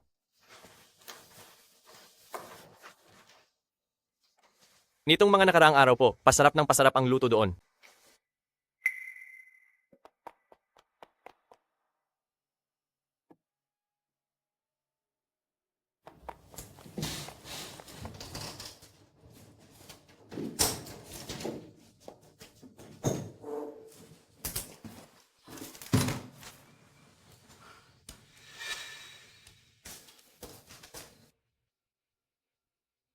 Kuya Wenny, ito ang record book ng mga illegal na bentahan. Kuya Wenny, ito ang listahan ng kanilang mga illegal na transaksyon. Shankichi, sa susunod, huwag ka nang gagawa ng masama. Tinulungan ka ng manager sa pagkakataong ito. Kaya kailangan mong pagbayaran ng maayos ang kabutihan ng manager at ni Bayuzu. Naiintindihan ko po. Kuya Wenny, ang listahang ito ay nagpapakita ng mga talaan ng ginawa nilang pagbebenta ng mga iligal na gamit nitong mga nakaraang taon at walang dumaan sa accounting kahit isang sentimo. Sa katunayan, kapag pumirma na si Santao, ipinapadala ko na agad ang mga gamit. Kiki? Maganda ang ginawa mo. Sekretaryo Wang, tara na. Puntahan natin at tulungan si Yuzu. Sige po, nakahanda na ang sasakyan. Sandali lang po. Kuya Wenny, sasama rin ako. Maaari akong maging testigo. Chichi, huwag ka munang magpapakita. Ang bagay na ito ay hindi pa lubos na natatapos.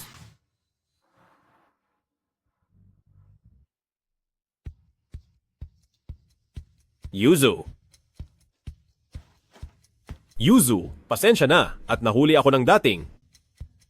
Ayos ka lang ba? Ayos lang ako. Alam mo ba, naging maayos ang tulog at gising ko roon. Puro masusustansyang pagkain pa ang kinain ko. Kumusta na ang investigasyon? Malinaw na ang lahat. Kasama na ni Sekretaryo Wang ang mga pulis para hulihin ang mga may sala. Dapat pumunta rin tayo doon. Ang ganitong palabas ay hindi dapat natin palampasin. Nabalitaan ko na si Bayuzu ay nakalabas na at nawawala rin ng record book ko. Malamang ay may nagnakaw nito. Section Chief Zhang, anong dapat natin gawin ngayon? Santao, simula nang pumasok ka sa planta, naging mabuti naman ako sa'yo, di ba? Section Chief Zhang? Ang ibig mo bang sabihin? Ay ituturo mo ako? Kapag nakulong ka, makakahanap ako ng paraan para mailabas ka. Ano, gusto mo bang pareho tayong matapos? Section Chief Zhang, teka. Parang hindi yata tama ito? Mga ginoong pulis, sila po iyon, ang mga nagnanakaw ng gamit ng gobyerno. Santao, nagawa mo palang gumawa ng ganoong bagay. Sekretaryo Wang, mabuti. At nandito na kayo. Kani-kanina ko pa pinaghihinalaan na. May kakaiba kay Santao, kaya pumunta ako rito para mag-imbestiga. Section Chief Zhang, bakit kahit saan ay nandyan ka? Santao, masyadong mabigat ang kasalanang ito. Hindi mo ito kakayanin ng mag-isa. Kaya aminin mo na kung sino ang utak sa likod nito. Santao, mayroon pa palang nag-uutos sa'yo? Walang nag-utos sa akin. Ikaw na probinsyana ka. Inagaw mo ang posisyon ko bilang designer. Matagal na kitang gustong gantihan. Pero ang 500 piraso ng lumang damit ay nangyari bago pa dumating si Yuzu sa planta. Sigurado ka bang walang nag-utos sa'yo? Sigurado ka bang walang nag-utos sa'yo? Wala. Ako, gusto ko lang kumita ng perang iyon para sa sarili ko. Sige, ikaw pala Santao, na ikaw ang gumawa ng lahat ng ito. Mga ginoong pulis. Ang pabrika namin ay hinding-hindi magpapanatili ng ganitong uri ng tao. Kunin niyo na siya agad. Sumama ka sa akin.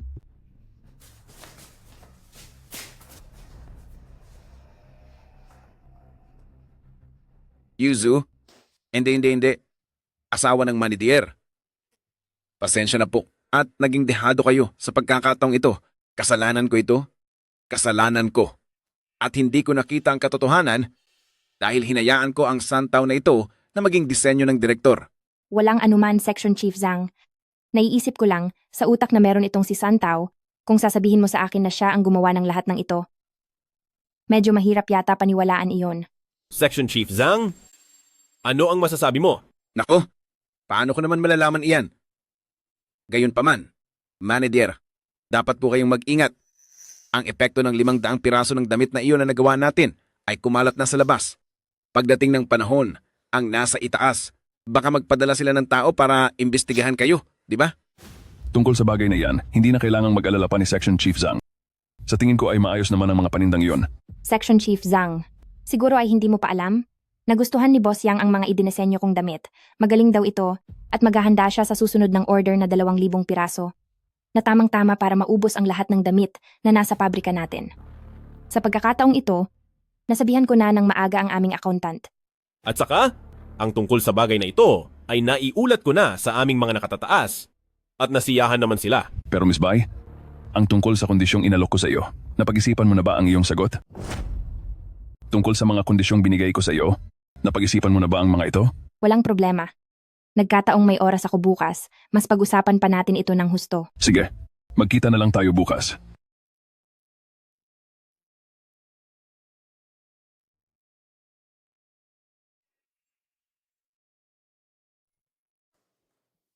Director Jean, sa pagkakataong ito, nakakuha ako para sa ating pabrika ng isang napakalaking order. Ngayon ay aasahan ko ang galing mo. Maraming salamat po sa asawa ng aking boss. Gagawin ko po ang lahat ng aking makakaya.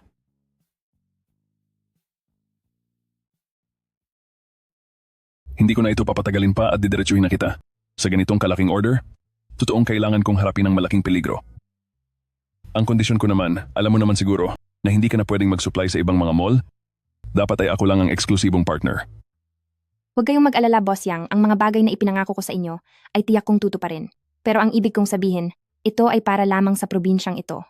Sinisiguro ko na lahat ng mga mall na order ay kailangang dumaan sa inyo. Ito ang tinatawag nating Regional General Agent. Regional General Agent? Mukhang interesante yan. Ang grupo namin ay nakatuon lang din sa lokal na negosyo. Umaasa ako sa ating maayos na pagtutulungan. Isang maligayang pagtutulungan.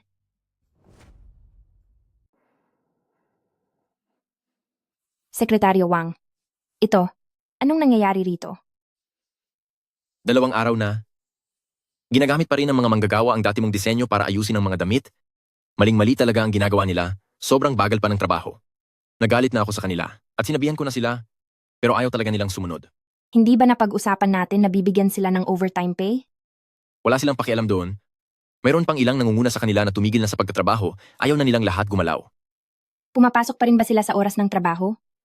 Pumapasok pa rin naman sila, pero nagpapabagal-bagal lang. Nagkakainan at nagchichismisan lang sila doon. Huwag kang mag-alala. Sekretaryo Wang, kumain ka muna.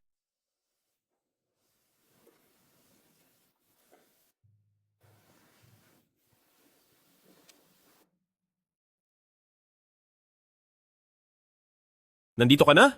Siguradong pagod ka sa buong araw mong trabaho. Upo ka muna.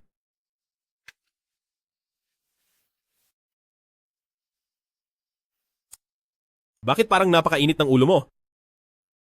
Nagalit ang ating Yuzu kaya pati pagkain ay ayaw nang gawin. Wenye, ang mga manggagawa sa pabrika, talaga bang hindi na sila magtatrabaho ng maayos? Yung mga manggagawa kasi ngayon, ang turing nila sa trabaho ay garantisado na dahil sa pirmihang suweldo. Kahit marami o konti ang trabaho nila, wala itong saysay sa kanila. Kung hindi sila titigil, ako na ang bahalang magdisiplina sa kanila. Sandali, wag na po, Wenye. Kung gusto nyo talaga akong tulungan, lumapit kayo rito. May sasabihin ako sa inyo. Makinig muna kayong lahat sa akin. Gusto ko sanang ipakilala sa inyo. Ang ating bagong disenyador si Bai Yuzu. Isang disenyador? Baka naman, contractual lang iyan? Oo, tama. Hamak na temporary lang iyan. Temporary worker lang siya. Isang temporary worker?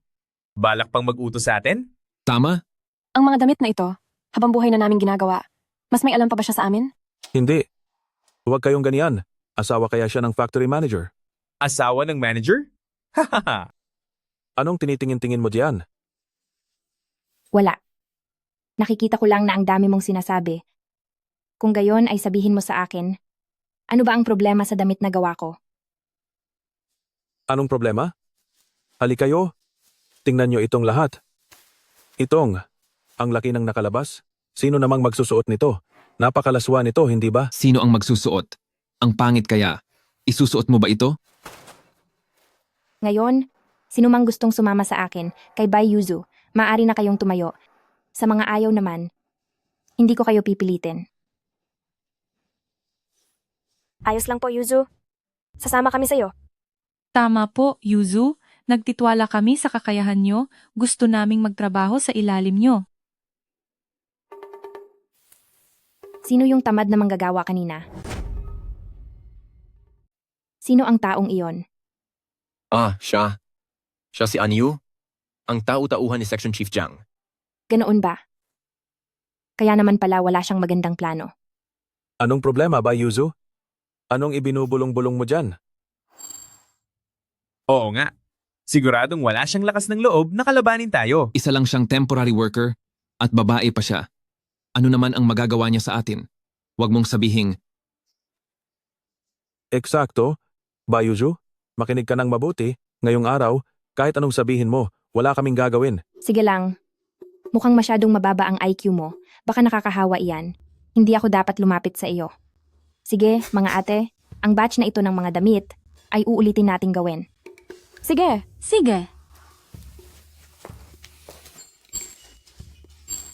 wala na ang sasakyan. Tumahimik ka. Tingnan mo, sinasabi ko na sa iyo. Ganito kasi iyon. Enyu, huwag ka namang masyadong sumobra. Baka maparusahan ka niyan. Sige nga, kaya mo ba kaming sisantehin? Subukan mong magbigay ng memo laban sa amin. Parang wala namang may gustong maging empleyado ng taon, di ba? Basta ako, wala akong pakialam.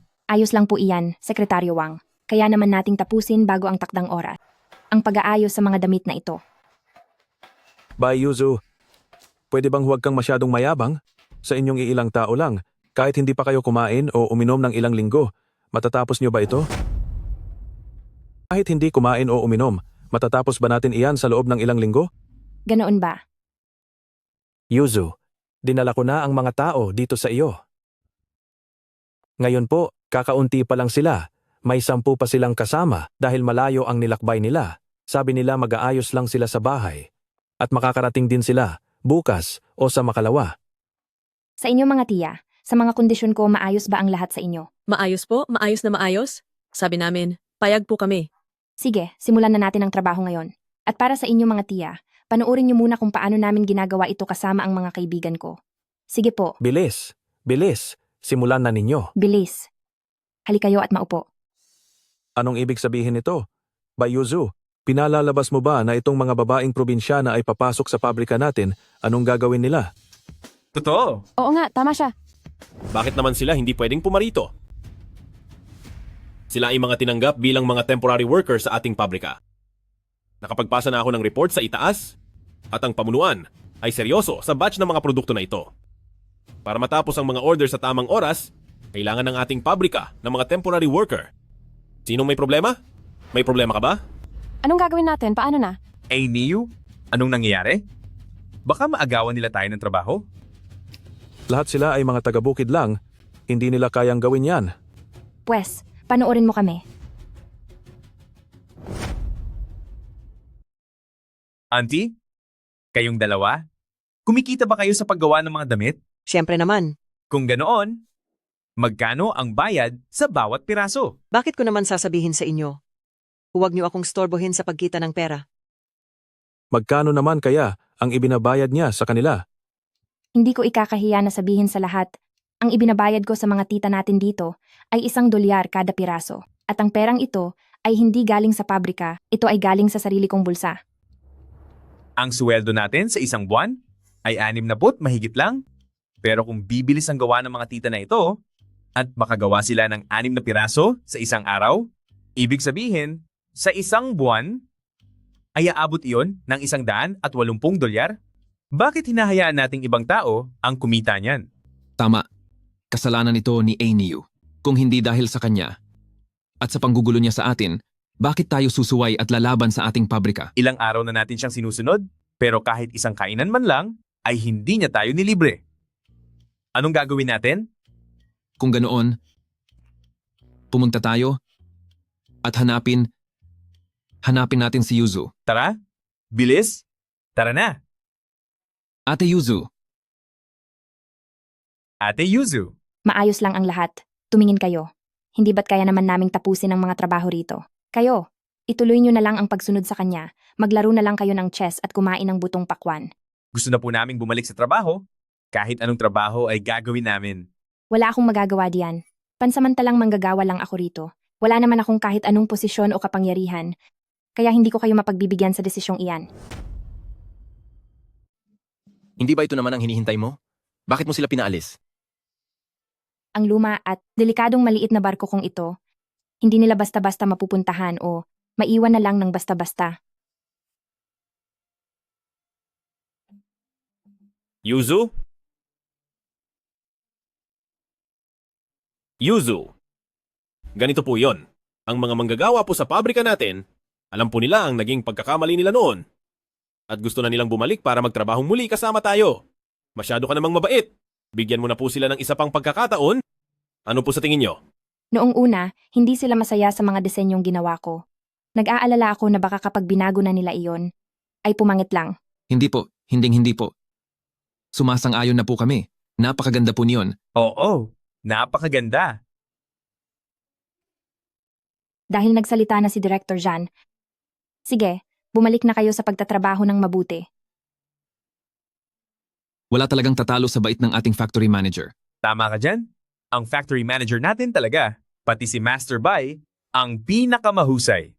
Kami, naloko lang talaga kami ng anyo na iyon. Tama, si Ainyu yon. Walang kwentang tao yon. Kayo? Ikaw? Bayuju? Napakatuso mo talaga.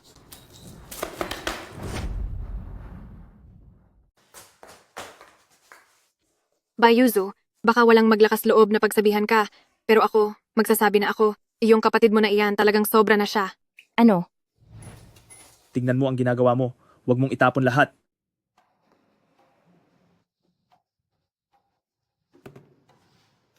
Pinagtitimpla ka lang ng tsaa. Gusto mo ba akong mapahamak sa init nito? Bakit ba ang tanga mo? Bai Chengkai, ano ang ginagawa mo?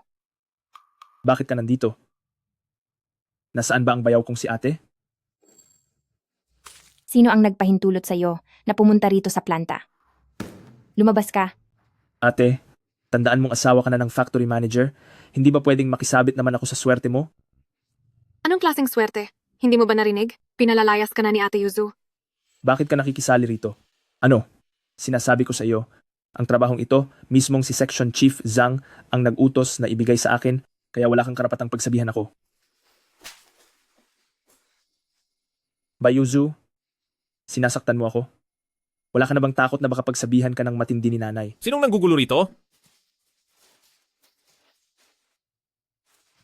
Sekretaryo Wang? Ipaskil mo ang retrato ni Bai Chengkai doon mismo sa harap ng gate ng planta natin. Kapag nagtangka siyang pumasok, patikimin niyo siya ng parusa sa tuwing makikita niyo siya.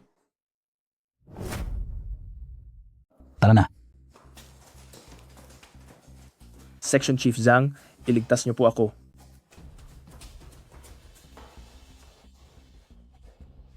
Yuzu, noong pinalayas ka ng nanay mo, noong pinapunta niya dito si Bai Chengkai, talagang sinabi niya, ay, kapatid ito ni Yuzu, bayaw ito ng ating factory director, kaya wala akong magawa kundi tanggapin siya.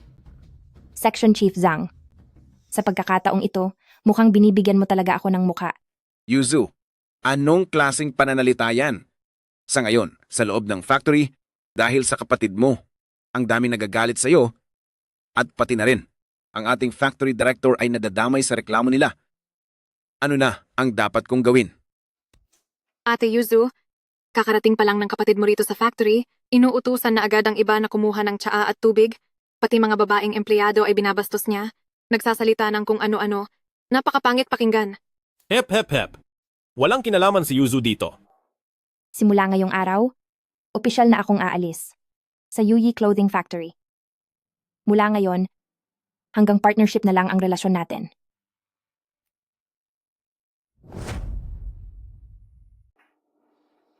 Yuzu, hindi ka ba talaga naniniwala sa akin?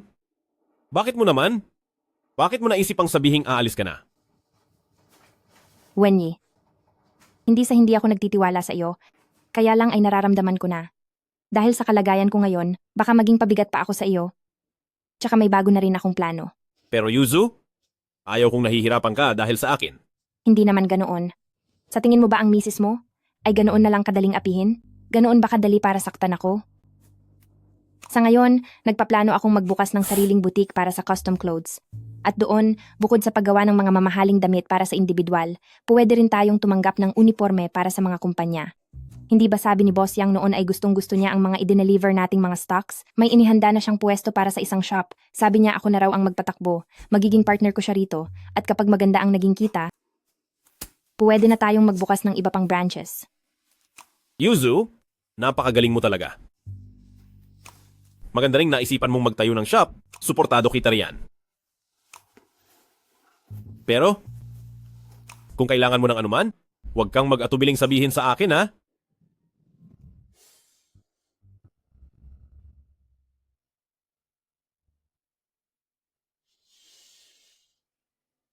Ate Yuzu. Sino ba siya? Napakaganda niya talaga. Kaibigan ko siya. Bakit? Nagustuhan mo ba agad? Para bang mukhang nahanap ko na ang pag-ibig ko. Ate Yuzu, maganda ang damit na ito. Tulungan mo naman akong kumuha ng isa. Naku, hindi maaari iyan. Ay naku, Ate Yuzu, galit ka pa rin ba sa akin? Hindi naman sa ganoon. Sa ngayon kasi, sa aming tindahan ng damit, kapag bibili ng damit, kailangang sumunod sa patakaran ng pairing. Pairing? Ang ibig sabihin ng pairing, kailangan mo munang bilhin ang sombrerong ito, itong mga bandana, at itong mga accessory bago mo mabili ang damit na ito. Anong ibig sabihin yan? Uy, alam ko yan. Ito iyon, ang pagbili ng isa-isang item ay ang tinatawag na pairing. Ang mga manggagawang babae sa pabrika namin ay pwedeng bumili basta-basta, pwedeng kumuha ng kahit ano, at pwede pang mag-load sa kanilang membership card. Kapag nag-load ka na sa membership card mo, bibigyan pa kita ng 20% discount at pagkatapos niyon ay maaari ka ring direktang mag-pre-order ng mga design at makuha ng maaga ang mga produkto. Sige, ayos lang. Maglo-load ako ng $200. Section Chief Shen. Napakagalante mo. Gusto ko ring mag-load. Maglo-load din ako. Ako rin maglo-load. Hali kayo rito at tingnan ang aming mga damit. Ate Yuzu, bukod sa pagbili ng damit, mayroon din akong gustong sabihin sa iyo. May mga kumakalat na balita mula kina Section Chief Zhang. Sabi nila, ang pagbubukas mo raw ng tindahan ay dahil nakikipagsabuatan ka kay Kuya Wenyi sa kanilang lihim na operasyon para kumuha ng sariling ganansya. Ang kaso, Kuya Wenyi ay kasalukuyan pang sumasailalim sa investigasyon. Wenyi? Wenyi? Siraing niyo ang lahat.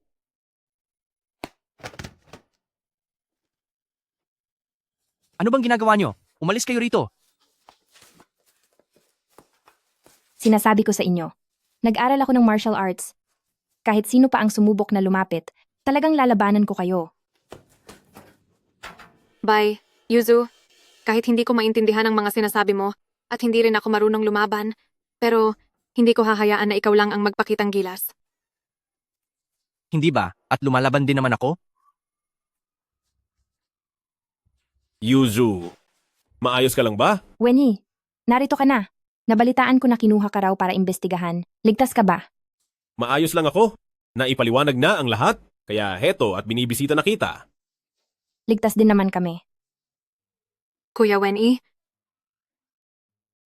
Ha ha ha ha. Bakit ka tumatawa riyan? Nasaan na ang mga taong sumira ng tindahan mo? Muntik na kami, pero nanalo.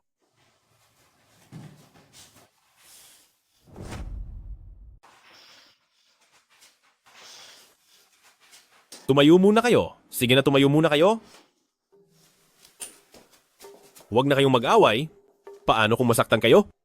Ipaubaya mo na ang lahat kay Ergo simula ngayon. Kuya Wenyi, at sila ang naunang sumugod. Nitong nakaraan, noong sinira ang tindahan mo at noong inimbestigahan ako. Alam kong hindi iyon aksidente.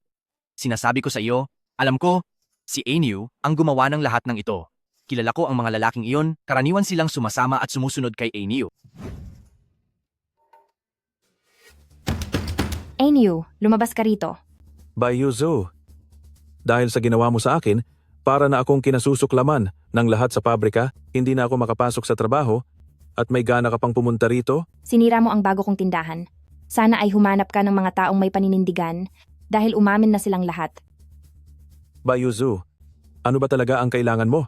Anong kailangan ko? Tanungin mo na lang ang mga pulis kung ano ang kailangan ko. Pulis? By Yuzu, lalabanan kita. Lalabanan kita hanggang sa huli. Ainyu, wala ka na ba sa sariling isip? Dati, nanggugulo ka lang, pero ngayon, nananakit ka na ng sinasadya.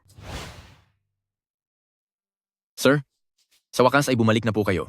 Mayroon po ditong mga dokumentong kailangang madaliin. Hinihintay po nito ang inyong pirma. Mula ngayon, hindi mo na kailangang mag-report sa akin dahil nakahanda na ang aking resignation letter. Ha? Bakit po bigla kayong magre-resign? May sarili akong mga plano, huwag mo na akong alalahanin. Inirerekomenda na kita na maging susunod na head ng factory. Ako? Kaya ko po ba yon? Walang problema? Kaya mo yan. Kaya lang, kapag head ka na ng factory, maging maingat ka kay Section Chief Zhang dahil ang mga nangyayari nitong nakaraan ay tiyak na may kinalaman siya. Yuzu, tutulungan kita?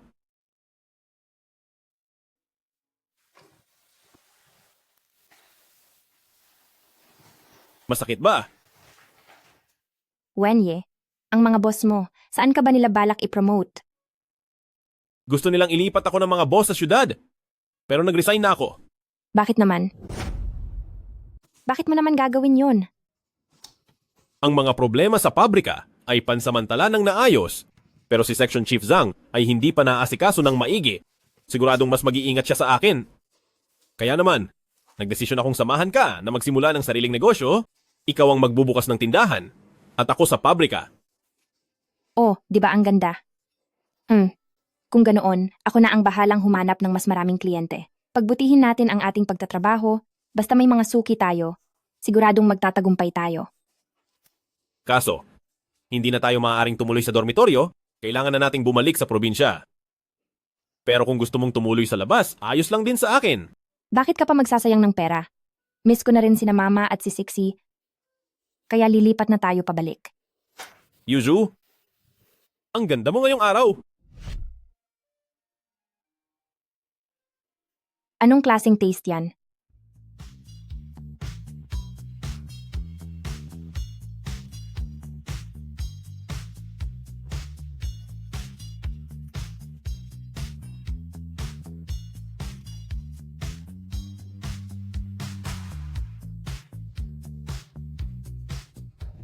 Sa inyong dalawang boss, ipakikilala ko ang asawa ko, si Yuzu. Ikinagagalak ko po kayong makilala mga boss para sa masayang pagtutulungan natin. Salamat sa tiwala. Masayang pagtutulungan? Congrats! Congrats! Binabati ko kayo sa inyong matagumpay na pagbubukas.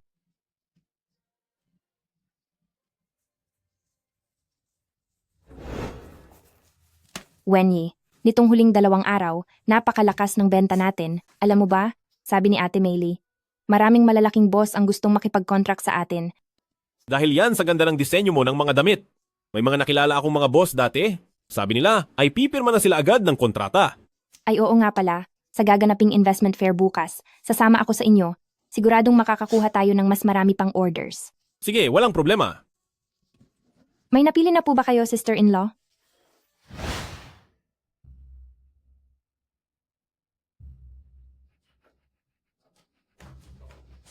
Ang kalidad ng mga ganitong business event, pababa na ng pababa.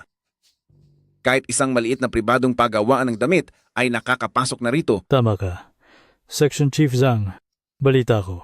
Isa lang daw silang bagong bukas na maliit na pabrika na hindi man lang papantay kay pabrika ng damit ng pagkakaibigan sa laki ng isang workshop. Kaya naman pala isa lang itong maliit na pwesto. Hindi ba si Section Chief Zhang ito? Balita ko ay mahina raw ang negosyo ninyo. Kamakailan, mukhang matumal.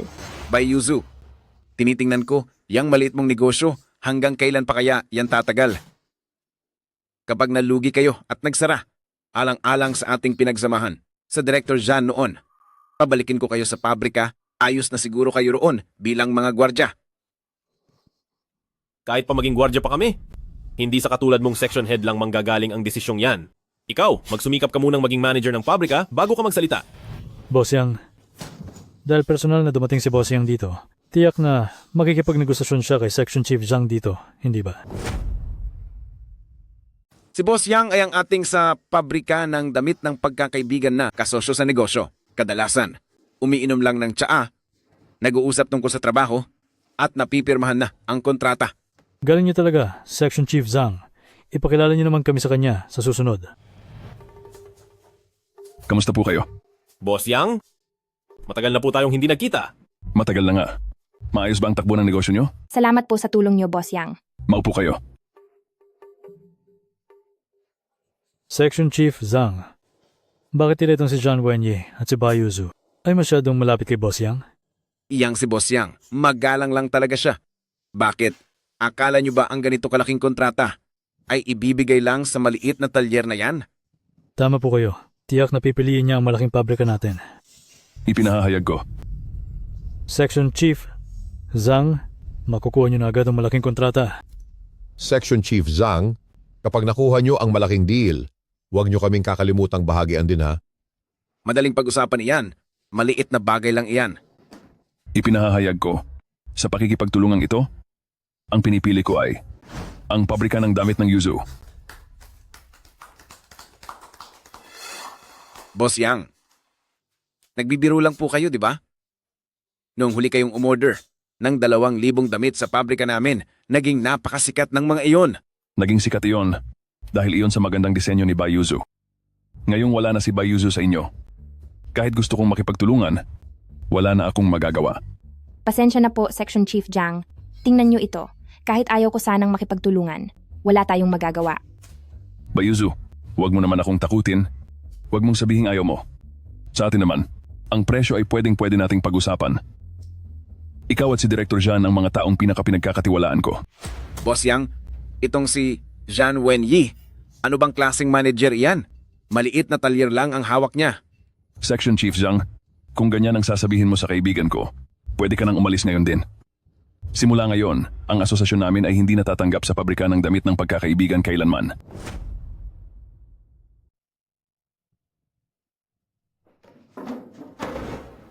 Yuzu, Wenyi, sa pagkakataong ito, nag-order ako ng 10,000 piraso ng mga gamit. Tingin niyo ba ay posible na mauna muna ang isang batch? Yung mga customer kasi sa Hong Kong, masyadong nagmamadali. Huwag kayong mag-alala, Boss Yang. Doon sa pabrika, matagal na po kaming handa. Mabuti, mabuti.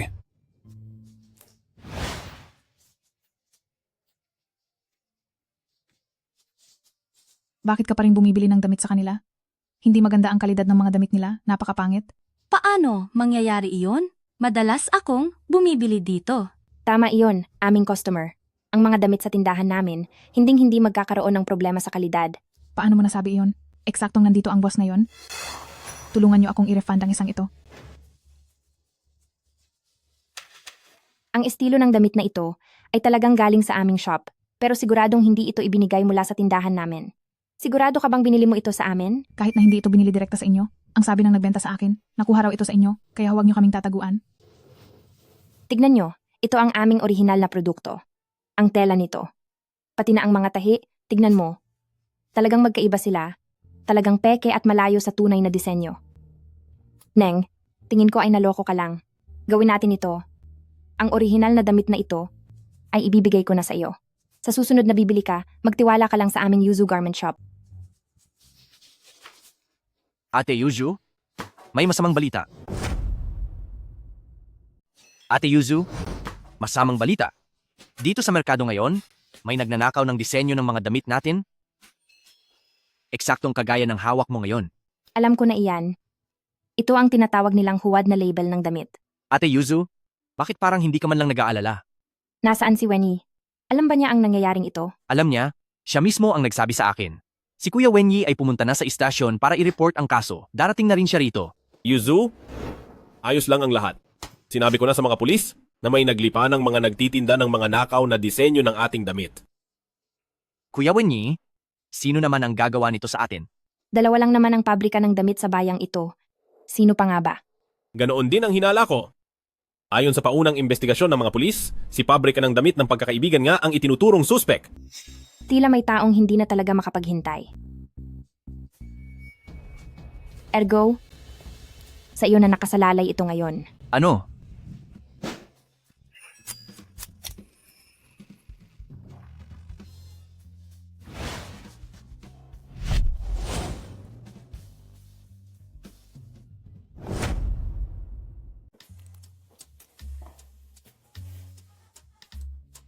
Mukhang gwapo naman ang ayos ko ngayon. Tingnan mo. Hindi ba't tama ang sinabi ko noon? Sa ayos ng buhok mo na hinati sa gilid, mukha ka ng isang businessman. Ate Yuzu, Kuya Wenyi, pero ang tungkol kay Section Chief Zhang, maniniwala kaya siya sa akin? Huwag kang mag-alala, Ergu. Nakausap ko na si Sekretaryo Wang. Oo, hindi mo kailangang mag-alala. Tsaka isa pa, huwag mong kakalimutan ang itinuro ko sa iyong accent. Walang problema. Section Chief Zhang, siya po ang distributor mula sa Hong Kong, si Presidente Ding. Dapat mo talagang galingan at huwag itong sayangin. Kumusta po? Kumusta po? Kumusta? Kumusta rin sa inyo? Medyo malalim po ang accent ni Presidente Ding, ah. Iyan ang accent ng mga taga Hong Kong. Sige po, may kailangan pa akong asikasuhin. Iwan ko muna kayong mag-usap. Oh, Section Chief Zhang? Balita ko, ang pabrika ng damit ng pagkakaibigan niyo po ay may mga stocks? At mura lang daw po ang presyo noon? Pwede ba naming makita iyon? Presidente Ding. Eto po, ito ang pinaka-high quality sa factory namin. High quality? Kapag high quality, ibig sabihin sobrang mahal niyan. Narinig ko rin na dito sa probinsya nyo, mayroon pang pabrika ng damit ng Yuzu at maganda rin ang kalidad ng kanila. Presidente Ding, huwag po kayong magmadali. Kung ano ang gamit nila, mayroon din kami niyan. Sa parehong disenyo, mas mura ang sa amin kaysa sa kanila. Talaga ba? Ibig bang sabihin yan ay, peke ang mga ito? Presidente Ding, basta ba kikita tayo ng pera, hindi na mahalaga kung anong paraan ang gamitin. Section Chief Zhang? Tama po kayo. Section Chief Zhang, ganito po iyon. Baka pwede po ninyo kaming pagbigyan. Magpadala na kayo ng mga gamit ngayon diretso sa hotel ko. Pakidikit na rin doon ang pangalan ni pabrika ng damit ng pagkakaibigan para ngayong araw ay maipadala ko na agad pabalik sa Hong Kong. Ayos ba? Wala po itong problema. Kayang-kaya po. Salamat, salamat. Presidente Ding, yayain ko po kayong kumain. Sige ba, salamat. Pero mayroon pa kasi akong negosyong kakausapin mamayang hapon. Gawin na lang nating sa susunod na pagkakataon. Kailangan ko na pong umalis? Sige na. Sige po. Pasensya na po. Walang problema. Aalis na ako. Ingat po kayo, Presidente Ding. Hehehe. Bayuzu, ngayong nakikipagtulungan na ako sa milyonaryo ng Hong Kong. Tingnan natin kung paano mo pa ako lalabanan. Ergo, kamusta na? Nakakapagod magpanggap sa pananalita ko ngayong araw. Pero, ayos lang dahil walang naging problema. Narecord ko lahat sa gamit kong ito. Itinuturing na ito bilang matibay na ebidensya. Ipagpatuloy natin ang lahat ayon sa plano. Sige. Oras na matanggap ang mga gamit, pupunta agad ako sa mga pulis.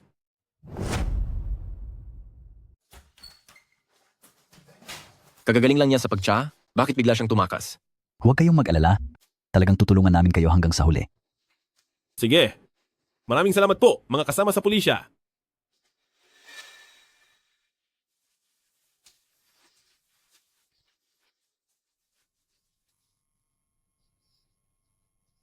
Lintek, naisahan pala ako. Bayuzu, Zhan Wenyi, lintik lang ang walang ganti sa inyo.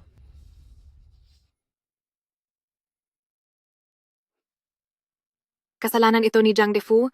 Ngayon ay wala na ang gustong makipag-ugnayan sa ating pabrika. Ano na ang gagawin natin? Chichi, kung gusto mo po, ay maaari kang magtrabaho sa ating pabrika ng damit ng Yuzu. Tama iyon, tama. Napakaganda ng takbo ng negosyo ng ating pabrika. Ate Yuzu, napakabait mo talaga. Pero, ano po ba ang gagawin ko sa pabrika? Magtatrabaho ka bilang sekretarya ko. Ang kapal naman ng mukha mo. Kichi, ang pinag-aralan mo ay sales management? Lumalawak ang pabrika namin at kailangan namin ng mga mahuhusay na tao. Oo, sa kasalukuyan ay talagang kailangan ng mga tauhan ng aming pabrika. Ang lahat ng mga manggagawa mula sa pabrika ng damit ng pagkakaibigan na nag-resign ay maaaring pumasok sa pabrika ng damit ng Yuzu. Kahit na po, hindi ito garantiya na habambuhay na trabaho, siguradong maganda naman ang benepisyo dito. Ate Yuzu, Kuya Wenyi, sa ngalan ng lahat sa pabrika, maraming salamat po sa inyo. Chiki? Paano naman ako? Wala bang salamat?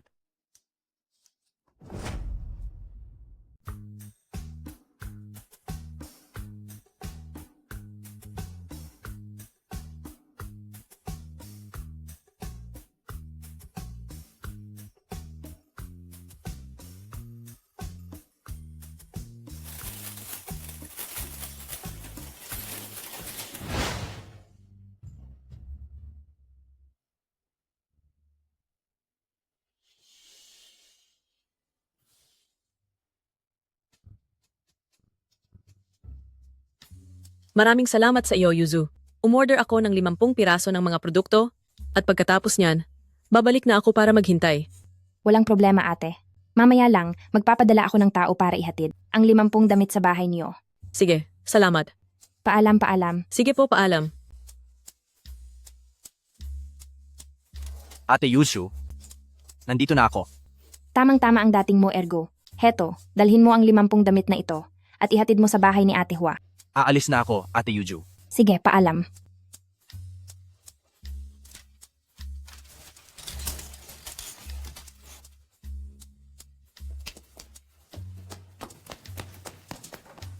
Ergo, may masarap na ulam ngayon. Pumunta ka sa bahay mamayang gabi para kumain.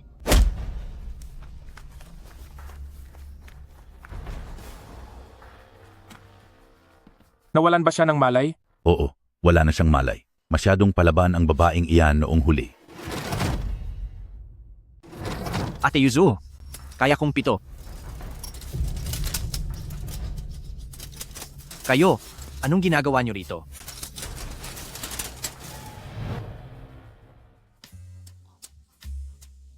Kung ganoon, ganito ako tatalon. Tama po iyon. Hindi maaari. Kung dito po ako tatalon, Aray, Kuya Wenyi, hindi ito maganda. Si Ate Yuzu, kinuha siya ng mga masasamang tao. Ano? Sinong may gawa nito? Nakita mo ba ng malinaw? Mukhang sila rin ang mga kinalaban natin noon. Kinabol ko sila ng husto hanggang sa may pampang ng ilog. Naglakas loob silang kunin si Tita Yuzu. Palalabanan ko sila. Shishi, huwag ka na makisali rito. Makinig muna ang lahat. Hindi ko hahayaang mapahamak si Yuzu. Ergo, sumama ka sa akin. Ma, pumunta po kayo sa himpilan para i-report ang nangyari. Wenyi, mag-ingat kayong dalawa. Pupunta na ako agad sa pulisya para sa aksyon. Ergo, maghiwalay tayo ng paghahanap. Tingnan mo ang parteng iyon. Sige.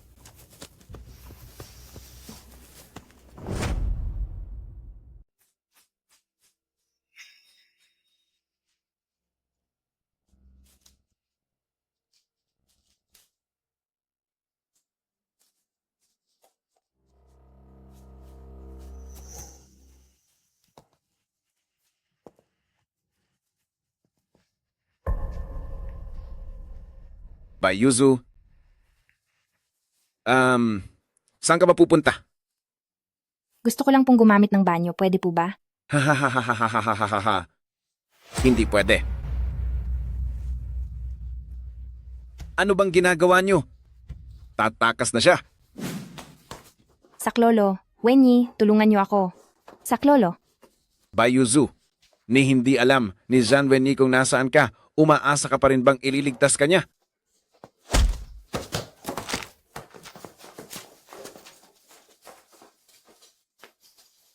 Dati, kapag nanonood ako ng mga drama, naiisip ko na ang mga sinaunang tao ay hindi talaga matalino. Sa tingin niyo ba gagana to?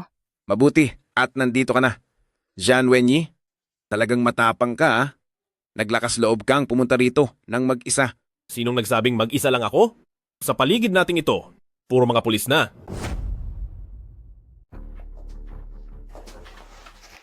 Ikaw, pumunta ka roon at tingnan mo. Ako? Natatakot ako. Paano kung barilin ako ng mga pulis? Ang tanga mo naman. Basta-basta na lang ba namamaril ang mga pulis? Alis. Parang wala namang tao roon. Sige, Zhan Wenyi, nakuha mo pang magsinungaling sa akin. Ang tanga mo talaga. Kapag dumating na ang mga pulis, sa tingin mo ba hindi sila magtatago? Tapos ka na, pero nakuha mo pa akong pagsalita ng ganyan. Sugod. Sino ang may lakas ng loob na lumapit? Walang sino man sa inyo ang pwedeng humawak sa asawa ko. Itataya ko ang buhay ko ngayon, maprotektahan lang siya. Ang gwapo talaga ng asawa ko.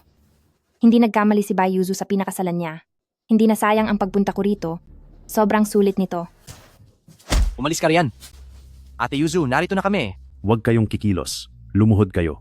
Luhod. Maging kalmado lang kayo. Lakad. Lakad na. Bilisan nyo.